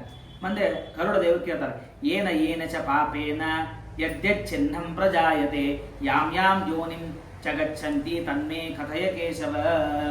ಯಾವ ಯಾವ ಪಾಪವನ್ನು ಮಾಡೋದ್ರಿಂದ ಯಾವ ಯಾವ ಯೋನಿಯಲ್ಲಿ ತಾನು ಹುಡ್ತಾನೆ ಅದನ್ನು ಮತ್ತೆ ಹೇಳ್ರಿ ಅಂತ ಕೇಳಿದಾಗ, ಯೈಃ ಪಾಪೇ ಯಾಂತಿ ಯಾಂ ಯೋನಿಂ ಪಾಪಿನೋ ನರಕಾಗತಾಃ ತೇನ ಪಾಪೇನ ಯಚ್ಚಿನ್ನಂ ಜಾಯಂತೆ ಮಮ ತಚ್ಛೃಣು ಬ್ರಹ್ಮ ಕ್ಷಯರೋಗಿ ಸ್ಯಾತ್ ಗೋಕ್ತ ಸ್ಯಾತ್ ಕುಬ್ಜುದೋದತಃ. ಹೀಗೆ ವಿಸ್ತಾರವಾಗಿ ಯಾರು ಯಾವ ಪಾಪಗಳನ್ನು ಮಾಡ್ತಾರೋ ಅವರು ಯಾವ ನರಕವನ್ನು ಹೊಂತಾರೆ ಅಂತ ಅನ್ನೋದನ್ನು ವಿಸ್ತಾರವಾಗಿ ಹೇಳ್ತಾರೆ. ಹೇಳಿ ಪ್ರತಿಶ್ರುತಂ ದ್ವಿಜೇದಾನ ಮದತ್ವ ಜಂಭಕೋ ಭವೇ. ದಾನವನ್ನು ಪ್ರತಿಜ್ಞೆಯನ್ನು ಮಾಡಿ ಕೊಡದೇ ಇದ್ದರೆ ನರಕವನ್ನು ಹೊಂತಾನೆ. ಅದನ್ನು ವಿಸ್ತಾರವಾಗಿ ಹೇಳಿ ಲೋಹಚೂರ್ಣ ಅಶ್ಮಚೂರ್ಣ ವಿಷಂಚ ಜರಯೇನ್ನರ. ಲೋಹಚೂರ್ಣವನ್ನು ಯಾರು ವಿಷವನ್ನು ಮತ್ತೊಬ್ಬರಿಗೆ ಕೊಡ್ತಾರೋ ಅವರು ಈ ಕೆಬ್ಬಣವನ್ನು ಚೂರ್ಣ ಮಾಡಿದಾಗ ಆ ಚೂರ್ಣರಾಗ್ತಾರೆ ಅಂತ ಹೇಳ್ತಾರೆ. ಹೀಗೆ ಅನೇಕ ಆ ಸ್ವದತ್ತಂ ಪರದತ್ತಂ ವಾ ಯೋಹರೇಚ್ಛ ವಸುಂಧರಾಂ, ಮತ್ತೊಬ್ಬರ ಭೂಮಿಯನ್ನ ಯಾರು ಅಪಹರಣ ಮಾಡ್ತಾರೆ ಅದು ಬಹಳ ಅನರ್ಥದಾಯಕವಾದದ್ದು ಅಂತ ಹೇಳ್ತಾರೆ. ಸ್ವದತ್ತಾಂ ಪರದತ್ತಾಂಚ, ತನ್ನದೇ ಕೊಟ್ಟಿರುವಂತಹ ಭೂಮಿಯಾಗಿರಲಿ ಮತ್ತೊಬ್ಬರ ಭೂಮಿಯಾಗಿರಲಿ ಯಾರು ಅಪಹಾರ ಮಾಡ್ತಾರೋ ಅವರು 60 ವರ್ಷ ಸಹಸ್ರಾಣಿ ವಿಷ್ಟಾಯಾಮ್ ಜಾಯತೆ ಕ್ರಿಮಿಹಿ, ಎಷ್ಟೋ ವರ್ಷ 60 ವರ್ಷ ಅವರು ಕ್ರಿಮಿಯಾಗಿ ಹುಡ್ತಾರೆ. ಹಾಗಾಗಿ ಏನಾದರೂ ಮತ್ತೊಬ್ಬರ ಭೂಮಿಯನ್ನ ಅಪಹರಣ ಮಾಡಬಾರದು ಅಂತ ಹೇಳ್ತಾರೆ. ಈ ಪ್ರಸ್ಯ ವೃತ್ತಿಕಾರಣೆ ಲಕ್ಷಧೇನು ಫಲಂ ಲಭೆ, ಯಾರು ಬ್ರಾಹ್ಮಣರಿಗೆ ಗೋದಾನವನ್ನು ಮಾಡ್ತಾರೆ, ಲಕ್ಷಧೇನು ದಾನ ಮಾಡ್ತಾರೆ, ಅವನು ಉತ್ತಮ ಲೋಕವನ್ನು ಪಡಿತಾನೆ. ಸಮುತ್ಪರ್ವಂತಿ ವಿಶ್ವಾಶ್ಚ ಜಾಯತೆ ಸ್ವದತ್ತ ದೇಹಿನಾಂ ಏವಂ ಪ್ರಕುರ್ವಂತಿ ಚಕ್ರಂ ಭೂತಗ್ರಾಮೆ ಚತುರ್ವಿಧೆ ಅದತ್ತ ದಾನಾಚ. ಯಾಕೆ ದಾನವನ್ನು ಮಾಡಬೇಕು? ಇಷ್ಟೆಲ್ಲ ದಾನ ಬಗ್ಗೆ ಹೇಳ್ತಾ ಇದ್ದೀರಿ, ಯಾಕೆ ದಾನವನ್ನು ಮಾಡಬೇಕು ಅಂತ ಗರುಡ ದೇವರು ಯಾಕೆ ಇಷ್ಟು ದಾನಕ್ಕೆ ಯಾಕೆ ಮಹತ್ವ ಭಗವಂತ ನೀನು ಕೊಟ್ಟಿದ್ದೀಯಾ ಅಂತ ಕೇಳಿದಾಗ ಆಗ ಭಗವಂತ ಹೇಳ್ತಾನೆ, ಅದತ್ತ ದಾನಾಚ ಭವೇ ದರಿದ್ರೋ, ನೀನು ದಾನವನ್ನು ಕೊಡದೇ ಇದ್ದಕ್ಕಾಗಿ ದರಿದ್ರನಾಗಿ ಹುಡ್ತಿ. ಆಯ್ತು ಸ್ವಾಮಿ, ದರಿದ್ರನಾಗಿ ಹುಟ್ಟಿದೆ, ಮುಂದೇನು ಅಂತಂದ್ರೆ ದರಿದ್ರ ಭಾವ ಚಿಕರೋತಿ ಪಾಪಂ, ದರಿದ್ರನಾಗಿಟ್ಟಾಗ ಬಹಳ ಪಾಪವನ್ನು ಮಾಡ್ತಾ ಇರ್ತೀನಿ. ಪಾಪವನ್ನು ಮಾಡ್ತೀನಿ, ಮುಂದೇನು ಅಂತಂದ್ರೆ ಪಾಪ ಪ್ರಭಾವ ನರಕಂ ಪ್ರಯಾತಿ, ಅನೇಕ ಪಾಪಗಳನ್ನು ಮಾಡಿ ನರಕಕ್ಕೆ ಹೋಗ್ತಿ. ಪುನರ್ದರಿದ್ರ ಪುನರೇವ ಪಾಪಿ, ಮತ್ತೆ ನರಕವನ್ನು ಹೊಂತಿ ಮತ್ತೆ ಪಾಪವನ್ನು ಮಾಡ್ತಿ. ಈ ಚಕ್ರ ಏನಿದೆಯಲ್ಲ ಸಂಸಾರ ಚಕ್ರ, ಇದನ್ನು ದಾಟಬೇಕಾದರೆ ಆಗ ಭಗವಂತನ ಸ್ಮರಣೆಯನ್ನು ಮಾಡಬೇಕು, ದಾನಾದಿಗಳನ್ನು ಮಾಡಬೇಕು. ಪರೀಕ್ಷಿತ್ ರಾಜ ಕೇಳ್ತಾನೆ, ಏನು ಕೇಳ್ತಾನೆ ಅಂತಂದ್ರೆ, ಅಲ್ಲ ನನಗೆ ಕೃಷ್ಣನ ಮಹಿಮೆಯನ್ನು ಹೇಳಿ. ಯಾಕೆ ಕೃಷ್ಣನ ಮಹಿಮೆಯನ್ನು ಹೇಳಬೇಕು ಅಂದರೆ, ನಮ್ಮ ಹಿರಿಯರು, ನಮ್ಮ ತಂದೆ, ನಮ್ಮ ಅಜ್ಜ, ನಮ್ಮ ಮುತ್ತಜ್ಜ ಎಲ್ಲರೇನಿದ್ದಾರೋ ಅವರನ್ನು ಪದೇ ಪದೇಗೆ ರಕ್ಷಣೆ ಮಾಡಿದವನು ಭಗವಂತ. ಅವನು ಹೇಗೆ ರಕ್ಷಣೆ ಮಾಡಿದ ಅಂತಂದ್ರೆ ಗೋವತ್ಸ ಪದಂ ಅಂತ ಹೇಳ್ತಾರೆ. ಅಂದ್ರೆ ಒಂದು ಸಣ್ಣ ಕರು ಕಾಲನ್ನು ಇಟ್ಟಿದಾಗ ಎಷ್ಟು ನೀರಿರುತ್ತಲ್ಲ ಅಷ್ಟು ಸಂಸಾರದ ನೀರು, ಆ ಸಂಸಾರ ನೀರು ಬಹಳ ವಿಸ್ತಾರವಾದದ್ದು, ಅದನ್ನು ದಾಟಲಿಕ್ಕೆ ಶ್ರಮ ಬೇಕಾ? ಆಕಳ ಕಾಲಿಡತ್ತೆ, ಕಾಲಿಟ್ಟಾಗ ಎಷ್ಟು ನೀರಿರುತ್ತೋ ಅದನ್ನು ದಾಟಲಿಕ್ಕೆ ಹೇಗೆ ಶ್ರಮ ಇಲ್ಲವೋ ಅಂತಹ ಶ್ರಮ ಇಲ್ಲದೆ ನಮ್ಮನ್ನು ಸಂಸಾರದಿಂದ ದಾಟಿಸ್ತಾನೆ. ಅಂತಹ ಭಗವಂತ ಆ ಕೃಷ್ಣನ ಮಹಿಮೆಯನ್ನು ನನಗೆ ಹೇಳ್ರಿ, ಆ ಭಗವಂತನ ನಾಮಸ್ಮರಣೆಯನ್ನು ಮಾಡುವ ಹಾಗೆ ನಮಗೆ ಆಜ್ಞೆಯನ್ನು ಮಾಡಿ ಅಂತ ಕೇಳ್ತಾನೆ. ಹೀಗೆ ಅವಶ್ಯಮೇವ ಆಗ ಪರೀಕ್ಷಿತ್ ರಾಜ ತಾನು ಶಾಪವಾದ ಮೇಲೆ ಅನೇಕ ದಾನಾದಿಗಳನ್ನು ಮಾಡಿದ. ಅದತ್ತ ದಾನಚ್ಚ ಭವೇ ದರಿದ್ರ, ಹಾಗಾಗಿ ದಾನವನ್ನು ಕೊಡದೇ ಇದ್ದರೆ ದರಿದ್ರನಾಗ್ತಾನೆ. ಅವಶ್ಯಮೇವ ಭೋಕ್ತವ್ಯಂ ಕೃತಂ ಕರ್ಮ ಶುಭಾಶುಭಂ, ತಾನು ಮಾಡಿದಂತಹ ಪುಣ್ಯ ಕರ್ಮಗಳು ಅಶುಭ ಕರ್ಮಗಳು ಯಾವುದೇ ಇರಲಿ ಅದಕ್ಕೆ ತಾನು ಭೋಗಿಸೇ ನಾಭುಕ್ತಂ ಕ್ಷೀಯತೆ ಕರ್ಮ ಕಲ್ಪ ಕೋಟಿ ಶತೈರಪಿ, ತಾನು ಭೋಗಿಸದೇ ಹೊರತು ಅದನ್ನು ಬಿಡ್ಲಿಕ್ಕೆ ಸಾಧ್ಯ ಇಲ್ಲ, ಭೋಗಿಸ್ತಾನೆ ಅಂತ ಹೇಳಿ ಮುಂದಿನ ಅಧ್ಯಾಯದಲ್ಲಿ ಕಥಮುತ್ಪದ್ಯತೆ ಮಾತೃಜಠರೇ ನರಕಾಗತಃ ಗರ್ಭ ವಿದಂ ಯದ್ದುಃಖಂ ತನ್ಮೇ ಕಥಯ ಕೇಶವ, ತಾಯಿಯ ಹೊಟ್ಟೆಯಲ್ಲಿ ತಾನು ಹೇಗೆ ಹುಟ್ಟುತ್ತಾನೆ ಮನುಷ್ಯ, ಇಷ್ಟು ಯೋನಿಗಳನ್ನೆಲ್ಲ ಅನುಭವಿಸ್ತಾನೆ, ಅನುಭವಿಸಿ ತಾಯಿಯ ಹೊಟ್ಟೆಯಲ್ಲಿ ಹೇಗೆ ಬರ್ತಾನೆ ಅದನ್ನು ನನಗೆ ಹೇಳಿ ಅಂತ ಆ ಗರುಡ ದೇವರು ಭಗವಂತನಿಗೆ ಪ್ರಾರ್ಥನೆಯನ್ನು ಮಾಡಿದಾಗ ಸ್ತ್ರೀ ಪುಂಸೋಸ್ತು ಪ್ರಸಂಗೇನ ನಿರುದ್ಧೆ ಶುಕ್ರಶೋಣಿತೆ ಯಥಾಯಂ ಜಾಯತೆ ಮೃತ್ಯುಸ್ತಥಾ ವಕ್ಷಾಮ್ಯಹಂ ತವ ಋತುಮಧ್ಯೆ ಹಿ ಪಾಪಾನಾಂ ದೇಹೋತ್ಪತ್ತಿ ಪ್ರಜಾಯತೆ ಇಂದ್ರಸ್ಯ ಬ್ರಹ್ಮಹತ್ಯಾಸ್ತಿ ಯಸ್ಮಿನ್ ತಸ್ಮಿನ್ ದಿನತ್ರಯೇ ಪ್ರಥಮೇ ಹನಿಜಾಂಡಾಲೇ. ಈಗ ಏನು ಹೇಳ್ತಾರೆ ಅಂತಂದ್ರೆ, ನಮ್ಮ ಪುರುಷ ಸ್ತ್ರೀಯರಲ್ಲಿ ಅವನು ಮನುಷ್ಯ ತಾನು ಹುಡ್ತಾನೆ, ಸ್ತ್ರೀ ಪುರುಷರಿಂದ ತಾನು ಹುಡ್ತಾನೆ. ಹುಟ್ಟಿದಾಗಲೂ ಕೂಡ ಬ್ರಹ್ಮದೇವರು ಇಂದ್ರ ತಾನು ಬ್ರಹ್ಮಹತ್ಯಾ ದೋಷ ಬಂದಿರ್ತದೆ ಇಂದ್ರನಿಗೆ. ವಿಶ್ವರೂಪಾಚಾರ ಅಂತ ಇರ್ತಾರೆ, ತ್ರಷ್ಟುವಿನ ಮಗ ವಿಶ್ವರೂಪಾಚಾರ. ಆ ವಿಶ್ವರೂಪಾಚಾರರು ಒಮ್ಮೆ ಏನಾಗ್ತದೆ ಅಂತಂದ್ರೆ ಬೃಹಸ್ಪತ್ಯಾಚಾರ್ಯರು ಬರ್ತಾರೆ. ಬೃಹಸ್ಪತ್ಯಾಚಾರ್ಯರು ಬಂದಾಗ ಗುರುಗಳು ಅಂತ ಇಂದ್ರ ಎದ್ದು ನಿಂದಿರೋದಿಲ್ಲ. ಇಂದ್ರ ಎದ್ದು ನಿಂದದೇ ಇದ್ದಾಗ ಬೃಹಸ್ಪತ್ಯಾಚಾರ್ಯರು ಅಲ್ಲಿಂದ ಹೋಗ್ಬಿಡ್ತಾರೆ. ಆಗ ಇಂದ್ರ ನೆನಪಾಗ್ತದೆ, ಇಲ್ಲ ಗುರುಗಳು ಬಂದಿದ್ರು ನಮಸ್ಕಾರ ಮಾಡಲಿಲ್ಲ, ಅಪರಾಧ ಆಯಿತು ಅಂತ ಗುರುಗಳ ಕಡೆ ಹೋಗ್ತಾನೆ. ನನ್ನ ಅಪರಾಧ ಆಯಿತು ಅಂತೆಲ್ಲ ಹೇಳ್ತಾನೆ. ಬೃಹಸ್ಪತ್ಯಾಚಾರ್ಯ ಬರೋದಿಲ್ಲ. ದೇವದಾನವ ಯುದ್ಧ ನಡೀತಾ ಇರ್ತದೆ. ಆಗ ಹೋಮವನ್ನ ಮಾಡಿ ದೇವತೆಗಳಿಗೆ ಆಶೀರ್ವಾದವನ್ನು ಮಾಡಿ ಅನುಗ್ರಹವನ್ನು ಮಾಡಬೇಕು. ಆ ಯಾಗವನ್ನು ಯಾರು ಮಾಡೋರು ಅಂತಂದ್ರೆ ಬೃಹಸ್ಪತ್ಯಾಚಾರ್ಯ ಇಲ್ಲ. ಆಗ ಕ್ರಷ್ಟುವಿನ ಮಗನಾದ ವಿಶ್ವರೂಪಾಚಾರ್ಯರಿಗೆ ಹೇಳ್ತಾರೆ. ಆ ವಿಶ್ವರೂಪಾಚಾರ್ಯರು ತಾವು ತ್ವಷ್ಟ ರಾಕ್ಷಸ, ಹಾಗಾಗಿ ಅವರು ಹೋಮವನ್ನು ಮಾಡ್ತಾರೆ. ಮಾಡಿ ದೇವತೆಗಳಿಗೂ ಒಳ್ಳೆಯದಾಗಲಿ ದೈತ್ಯರಿಗೂ ಒಳ್ಳೆಯದಾಗಲಿ ಅಂತ ದೈತ್ಯರಿಗೂ ಆಹುತಿಯನ್ನು ಕೊಡ್ತಾ ಇರ್ತಾರೆ. ಇದು ಇಂದ್ರನಿಗೆ ಗೊತ್ತಾ. ಇಂದ್ರ ಏನ್ ಮಾಡ್ತಾನೆ, ವಜ್ರಾಯುಧವನ್ನು ತೆಗೆದುಕೊಂಡು ಅವರನ್ನು ಸಂಹಾರ ಮಾಡ್ತಾನೆ. ಸಂಹಾರ ಮಾಡಿದಾಗ ಬ್ರಹ್ಮಹತ್ಯ ಇಂದ್ರನಿಗೆ ಬಂತು. ಇಂದ್ರಸ್ಯ ಬ್ರಹ್ಮಹತ್ಯಾಸ್ತಿ ಯಸ್ಮಿನ್ ತಸ್ಮಿನ್ ದಿನತ್ರಯ. ಆ ಬ್ರಹ್ಮಹತ್ಯೆಯನ್ನು ಇಂದ್ರ ಏನ್ ಮಾಡ್ತಾನೆ, ಪರಿಹಾರ ಮಾಡ್ಕೊಳ್ಳಿಕ್ಕೆ ಸ್ತ್ರೀಯಲ್ಲಿ ಹಾಕ್ತಾನೆ. ಪ್ರಥಮೆ ಅಹನಿ ಚಾಂಡಾಲಿ, ಆ ಸ್ತ್ರೀ ರಜಸ್ವಲಿ ಏನಾಗ್ತಾಳೋ ಆ 3 ದಿನ ಬ್ರಹ್ಮಹತ್ಯಾ ದೋಷವನ್ನ ಇಂದ್ರ ಆ ಸ್ತ್ರೀಯರಲ್ಲಿ ಹಾಕಿದ್ದಕ್ಕಾಗಿ ಅವರು ಶುಭ ಕರ್ಮಗಳನ್ನು ಮಾಡಬಾರದು, ಗುಡಿಗಳಿಗೆ ಹೋಗಬಾರದು. ಯಾಕೆ ಗುಡಿಗಳಿಗೆ ಹೋಗಬಾರದು ಅಂತಂದ್ರೆ, ಒಂದು ಸಾಮಾನ್ಯ ನಾವು ವಿಚಾರ ಮಾಡಬೇಕು.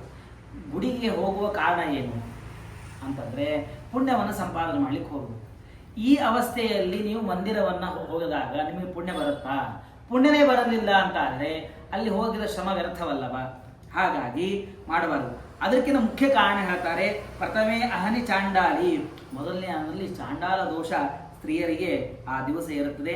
2ನೇ ದಿವಸ ಬ್ರಹ್ಮಘಾತಿ, ತೃತೀಯ ರಜಕಿ ಖೇದ, ನರಕಾಗತ ಮಾತರಹ. ಹೀಗೆ 3 ದಿವಸ ಆ ಬ್ರಹ್ಮಹತ್ಯಾದ ದೋಷ ಇರ್ತದೆ. ಕರ್ಮಣ ದೈವದತ್ತೇನ ಜಂತುರ್ದೇಹೋಪತ್ಯತೆ. ಹೀಗೆ ಹಿಂದಿನ ಕರ್ಮ ಮಾಡಿದ್ದರಿಂದಾಗಿ ತಂದೆಯ ದ್ವಾರ ತಾಯಿಯಲ್ಲಿ ಹೋಗ್ತಾನೆ. ತಾಯಿಯಲ್ಲಿ ಹೋಗಿ 9 ಮಾಸ ತಾಯಿ ಆ ಗರ್ಭವನ್ನು ಧಾರಣ ಮಾಡ್ತಾರೆ. ದಶಾಹನೇನ ಕರ್ಕಂದುಹು ಪೇಷ್ಯದಂಡಂ ವರ್ತಾಪುರಂ ಮಾಸೇನತು ಶಿರೋದ್ವಾಭ್ಯಂ. ಹೀಗೆ ಯಾವ ಯಾವ ಮಾಸಗಳಲ್ಲಿ ಒಂದೊಂದು ಅವಯವಗಳು ತಾಯಿಯ ಉದರದಲ್ಲಿ ಅವನಿಗೆ ನಿಷ್ಪತ್ತಿ ಆಗ್ತದೆ.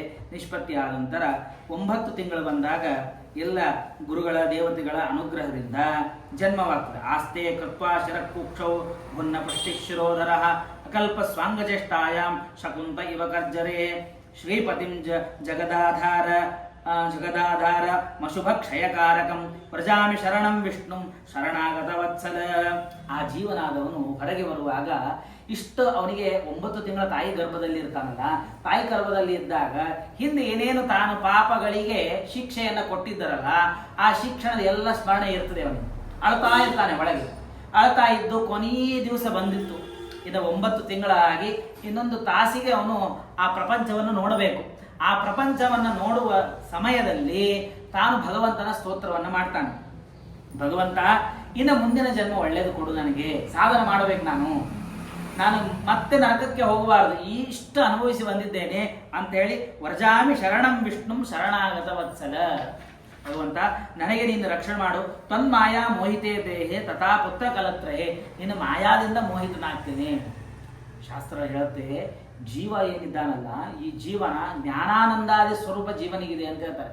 ಚಿನ್ಮಯ ಇವನು ಜೀವ, ಯಾವಾಗಲೂ ಆನಂದವನ್ನು ಅನುಭವಿಸಬೇಕು. ಅವನು ಅಹಂ ಸುಖಿ ಅಂತ ಜ್ಞಾನ ಬರಬೇಕು ಅವನಿಗೆ. ಯಾಕೆ ಅಂತಂದ್ರೆ ಅವನು ಜ್ಞಾನ ಸ್ವರೂಪ, ಅವನು ಜ್ಞಾನ ಸ್ವರೂಪ ಮತ್ತು ಆನಂದ ಸ್ವರೂಪ ಅವನು. ಆದ್ರೆ ಯಾಕೆ ಮತ್ತೆ ನಮಗೆ ಹಾಗೆ ಅನುಭವ ಬರೋದಿಲ್ಲ. ಅಹಂ ದುಃಖಿ ಅಹಂ ಕಾಣ ಅಹಂ ಬದ್ಧ ಅಂತ ಹೇಳಿ ಯಾವಾಗಲೂ ಕೂಡ ನಾನು ದುಃಖ ಉಳ್ಳವನಾಗಿದ್ದೇನೆ ಅಂತ ಯಾಕೆ ಅನುಭವಕ್ಕೆ ಬರುತ್ತೆ? ಹುಟ್ಟಿದಾಗ ಅಳ್ತಾನೆ, ದೊಡ್ಡವನಾದ್ರೆ ಅಳ್ತಾನೆ, ಹೊಡೆಸ್ಕೋತಾನೆ, ಒಂದಲ್ಲ ಎರಡಲ್ಲ ದುಃಖವನ್ನೇ ಪಡ್ತಾ ಇರ್ತಾನೆ. ಇಷ್ಟೆಲ್ಲ ದುಃಖ ಯಾಕೆ ಪಡ್ತಾನೆ ಅಂದ್ರೆ ತ್ವನ್ಮಾಯಾ ಮೋಹಿತೋ ದೇಹೇ. ನೀನೇನು ಈ ದೇಹವನ್ನು ಮಾಡಿ ನನಗೆ ನಿರ್ಮಾಣ ಮಾಡಿದ್ದೀಯಲ್ಲ, ಜೀವ ಜ್ಞಾನಾನಂದಾದಿ ಸ್ವರೂಪನೇ. ಆ ಜ್ಞಾನಾನಂದಾದಿ ಸ್ವರೂಪ ಉಳ್ಳ ಜೀವನಿಗೆ ತನ್ನ ಸ್ವ ಅನುಭವದ ಜ್ಞಾನ ಯಾಕೆ ಆಗ್ತಾ ಇಲ್ಲ ಅಂದ್ರೆ ಅವಿದ್ಯಾ ಮಾಯಾ ಅನ್ನುವಂತಹ ಜಡ ಪ್ರಕೃತಿಗಳಿಂದ ಕೂಡಿದ ಈ ದೇಹವನ್ನು ಭಗವಂತ ನಿರ್ಮಾಣ ಮಾಡಿದ್ದಾನೆ.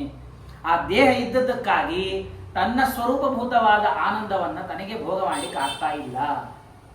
ತನ್ನದೇ ಸ್ವರೂಪಭೂತ ಆನಂದ ಅದು, ತಾನು ಭೋಗ ಮಾಡ್ಬೇಕು, ಆಗ್ತಾ ಇಲ್ಲ. ತಾನು ಅಹಂ ಮಮಾಭಿಮಾನೇನ ಗತೋಹಂ ನಾಟ ಸಂಸ್ಕೃತಿಂ. ಈ ಸಂಸಾರ ಬಂದ್ಕೂಳೆ ನಂದು ಯಾವುದೇ ಕೇಳ್ರಿ, ಇದು ಯಾರ್ದ್ರಿ? ನಮ್ಮ ಮನಿ ಅಂತಂದಾನೆ. ನಮ್ಮ ಮನಿ, ನಮ್ಮ ಗಿಡ, ನನ್ನ ಪುಸ್ತಕ, ನನ್ನ ಮೊಬೈಲು, ಏನೇ ಕೇಳಿದ್ರು ಅವನು ಇದು ಭಗವಂತ ಕೊಟ್ಟದ್ದು ಅಂತ ಹೇಳೋದಿಲ್ಲ. ಶಾಸ್ತ್ರದೇ ಅದು. ಈಶಾವಾಸ್ಯಮಿದಂ ಸರ್ವಂ ಯತ್ಕಿಂಚ ಜಗತ್ಯಾಂ ಜಗತ ತೇನ ತ್ಯಕ್ತೇನ ಭುಂಜೀತ ಮಾಗೃತ ಕಸ್ಯಸ್ವಿಧನಂ. ಈಶಾವಾಸ್ಯಮಿದಂ ಸರ್ವಂ.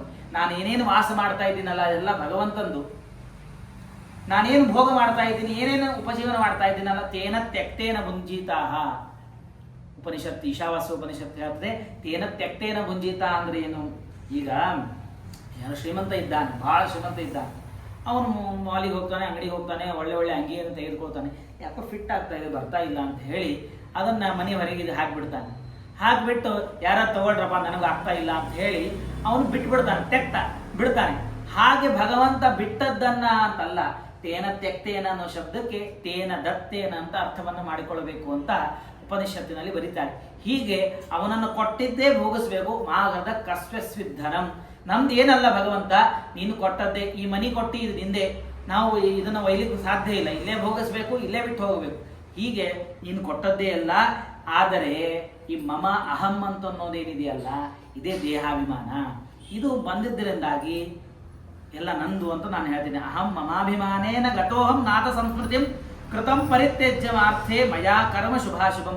ಇದನ್ನು ಪರಿತ್ಯಾಗ ಮಾಡಿ ನನ್ನದು ನನ್ನದು ಅಂತ ಪರಿತ್ಯಾಗ ಮಾಡಿ ನಿನ್ನದು ನಿನ್ನದು ನಿನ್ನ ತೃಪ್ತಿಗಾಗಿ ಮಾಡಬೇಕು ಅಂತ ಆ ಭಾವನೆಯಿಂದ ನಾನು ಶುಭ ಕರ್ಮಗಳನ್ನು ಮಾಡಬೇಕು. ಏಕಾಕಿ ತೇನ ದಗ್ಧೋಹಂ. ಈ ಅಹಂ ಅನ್ನೋದೊಂದು ಬಂತಲ್ಲ ಸ್ವಾಮಿ, ನನ್ನ ಮುಂದೆ ಏನು ಮಾಡ್ಲಿಕ್ಕೆ ಸಾಧ್ಯ ಇಲ್ಲ. ಸಣ್ಣವನಿದ್ದಾಗಿಂದ ಈ ಅಹಂ ಸುರ ಆಗತ್ತೆ. ಹಾಗಾಗಿ ಈ ಅಹಂ ಅನ್ನ ನೀನು ಪರಿಹಾರ ಮಾಡು. ಯಾಕಂದ್ರೆ ವಿಣ್ಮೂತ್ರ ಕೂಪೇ ಪತಿತೋ ದಗ್ಧೋಹಂ ಜಠರಾಗ್ನಿನ ಇಚ್ಛನ್ನೀತೋ ವಸಯಿತಂ ಕದಾ ನಿರ್ಯಾಸಸೇ ಬಹಿ. ಗರ್ಭದಲ್ಲಿದ್ದಾಗೆ ಅವನು ಪ್ರಾರ್ಥನೆ ಮಾಡ್ತಾನೆ. ಏನು ಸ್ವಾಮಿ, ಗರ್ಭ ಒಳಗಿದ್ದೇನೆ, ತಾಯಿ ಗರ್ಭ ಅಂದ್ರೆ ಏನದು? ವಿಣ್ಮೂತ್ರಗಳಿಂದ ಕೂಡಿದಂತಹ ಗರ್ಭ ಅದು. ಅಲ್ಲಿ ಜಠರಾಗ್ನಿ ಇದೆ. ಆ ಜಠರಾಗ್ನಿಯಿಂದ ನೀನು ನನ್ನನ್ನು ರಕ್ಷಣೆ ಮಾಡ್ತಾ ಇದ್ದಿ. ಹಾಗಾಗಿ ನನ್ನನ್ನು ಹೊರಗೆ ದೇವತೆಗಳು ಹೇಳ್ತಾರೆ.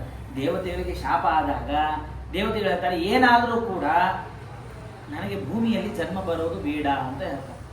ಭೂಮಿಯಲ್ಲಿ ಜನ್ಮವನ್ನು ಗರ್ಭದಲ್ಲಿ ಬರೋದು ಅಂತಂದ್ರೆ ಬಹಳ ಪಾಪದ ಕೆಲಸ, ಬಹಳ ದುಃಖದ ಕೆಲಸ ಅಂತ ಹೇಳ್ತಾರೆ.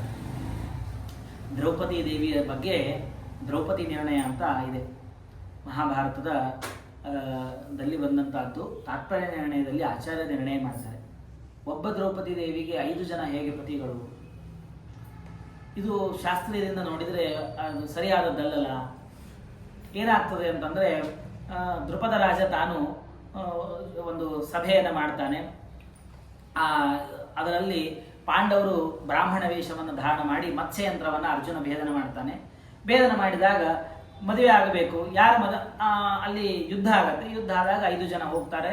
ಕುಂತಿದೇವಿ 5 ಜನ ನೀವು ಹಂಚ್ಕೊಂಡು ತಿನ್ರಿ ಅಂತ ಹೇಳ್ತಾರೆ. ಅದೆಲ್ಲ ಕಥೆ ಆಗ್ತದೆ. ಮುಂದೆ ದೃಪದ ರಾಜ ತಾನು ಎಲ್ಲರಿಗೂ ಕರೀತಾನೆ. ಆಯ್ತು, ನೀವು ಬನ್ನಿ, ವಿವಾಹವಾಗಬೇಕು, ದ್ರೌಪದಿಯ ವಿವಾಹ ಆಗಬೇಕು. ಯುದ್ಧ ಆಯ್ತು, ಎಲ್ಲರೂ ಹೋಗ್ಬಿಟ್ರು. ಸರಿ ಅಂತ ಹೇಳಿ ಬಂದ್ಮೇಲೆ ಅವನಿಗೊಂದು ಸಂಶಯ ಇರುತ್ತೆ.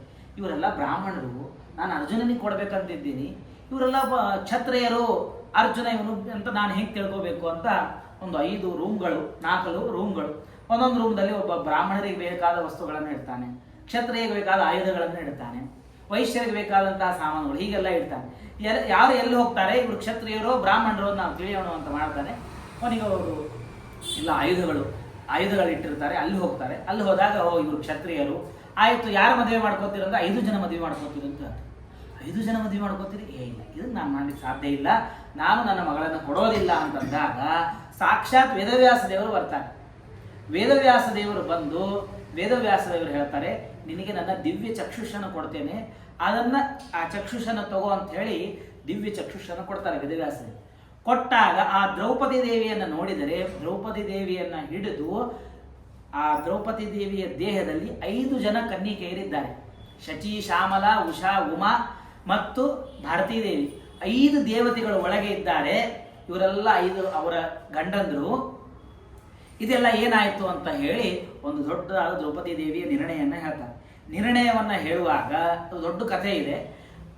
ಅಲ್ಲಿ ಮುಖ್ಯವಾಗಿ ನನಗೇನು ಹೇಳಬೇಕಾಗಿತ್ತು ಅಂತಂದ್ರೆ, ಆಗ ಬ್ರಹ್ಮದೇವರ ಸಭೆಯಲ್ಲಿ ಈ ಶಚಿ, ಶ್ಯಾಮಲ, ಉಷಾ, ಉಮಾ ಅಂತ ಹೇಳಿ 4 ಜನ ಯಮದೇವರ ಪತ್ನಿ, ಇಂದ್ರದೇವರ ಪತ್ನಿ, ಇವರೆಲ್ಲ 4 ಜನ ರುದ್ರದೇವರ ಪತ್ನಿ, ಇವರೆಲ್ಲ ಕೂಡಿ ಬ್ರಹ್ಮದೇವರನ್ನ ಮೋಸಗೊಳಿಸೋಣ, ನಮಗೆ ಇಷ್ಟು ಸೌಂದರ್ಯ ಇದೆ, ಈ ನಮ್ಮ ಇಷ್ಟು ಅದ್ಭುತವಾದ ಸೌಂದರ್ಯ ನೋಡಿ ಬ್ರಹ್ಮದೇವರ ಮನಸ್ಸು ಕರಗೋದಿಲ್ವಾ ಅಂತ ಹೇಳಿ ಬ್ರಹ್ಮದೇವರ ಎದುರಿಗೆ ವಿಲಾಸಂ ದರ್ಶಯಾಮಾಸುಹು, ವಿಲಾಸವನ್ನು ತೋರಿಸ್ಲಿಕ್ಕೆ ಪ್ರಾರಂಭ ಮಾಡಿದಾಗ, ನೀವು ಮನುಷ್ಯ ಯೋನಿಯಲ್ಲಿ ಹುಟ್ಟ್ರಿ ಎಂದು ಶಾಪ ಕೊಡ್ತಾರೆ. ಮನುಷ್ಯ ಯೋನಿಯಲ್ಲಿ ಹುಟ್ಟ್ರಿ, ಅಲ್ಲಿ ನಿಮ್ಮ ಗಂಡನನ್ನು ಬಿಟ್ಟು ಬೇರೆಯವರ ಜೊತೆಗೆ ನಿಮ್ಮ ಸಂಘ ಆಗಲಿ ಅಂತ ಶಾಪ ಕೊಡ್ತಾರೆ.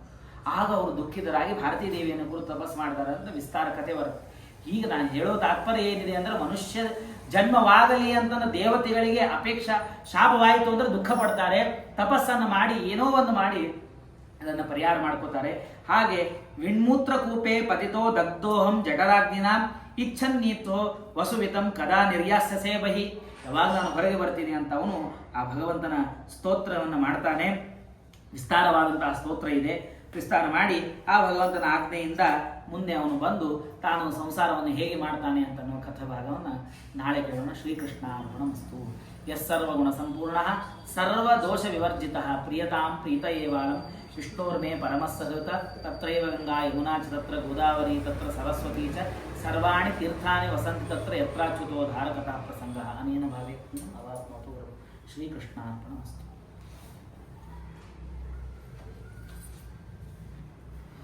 ಮಂಗಳಾರತಿ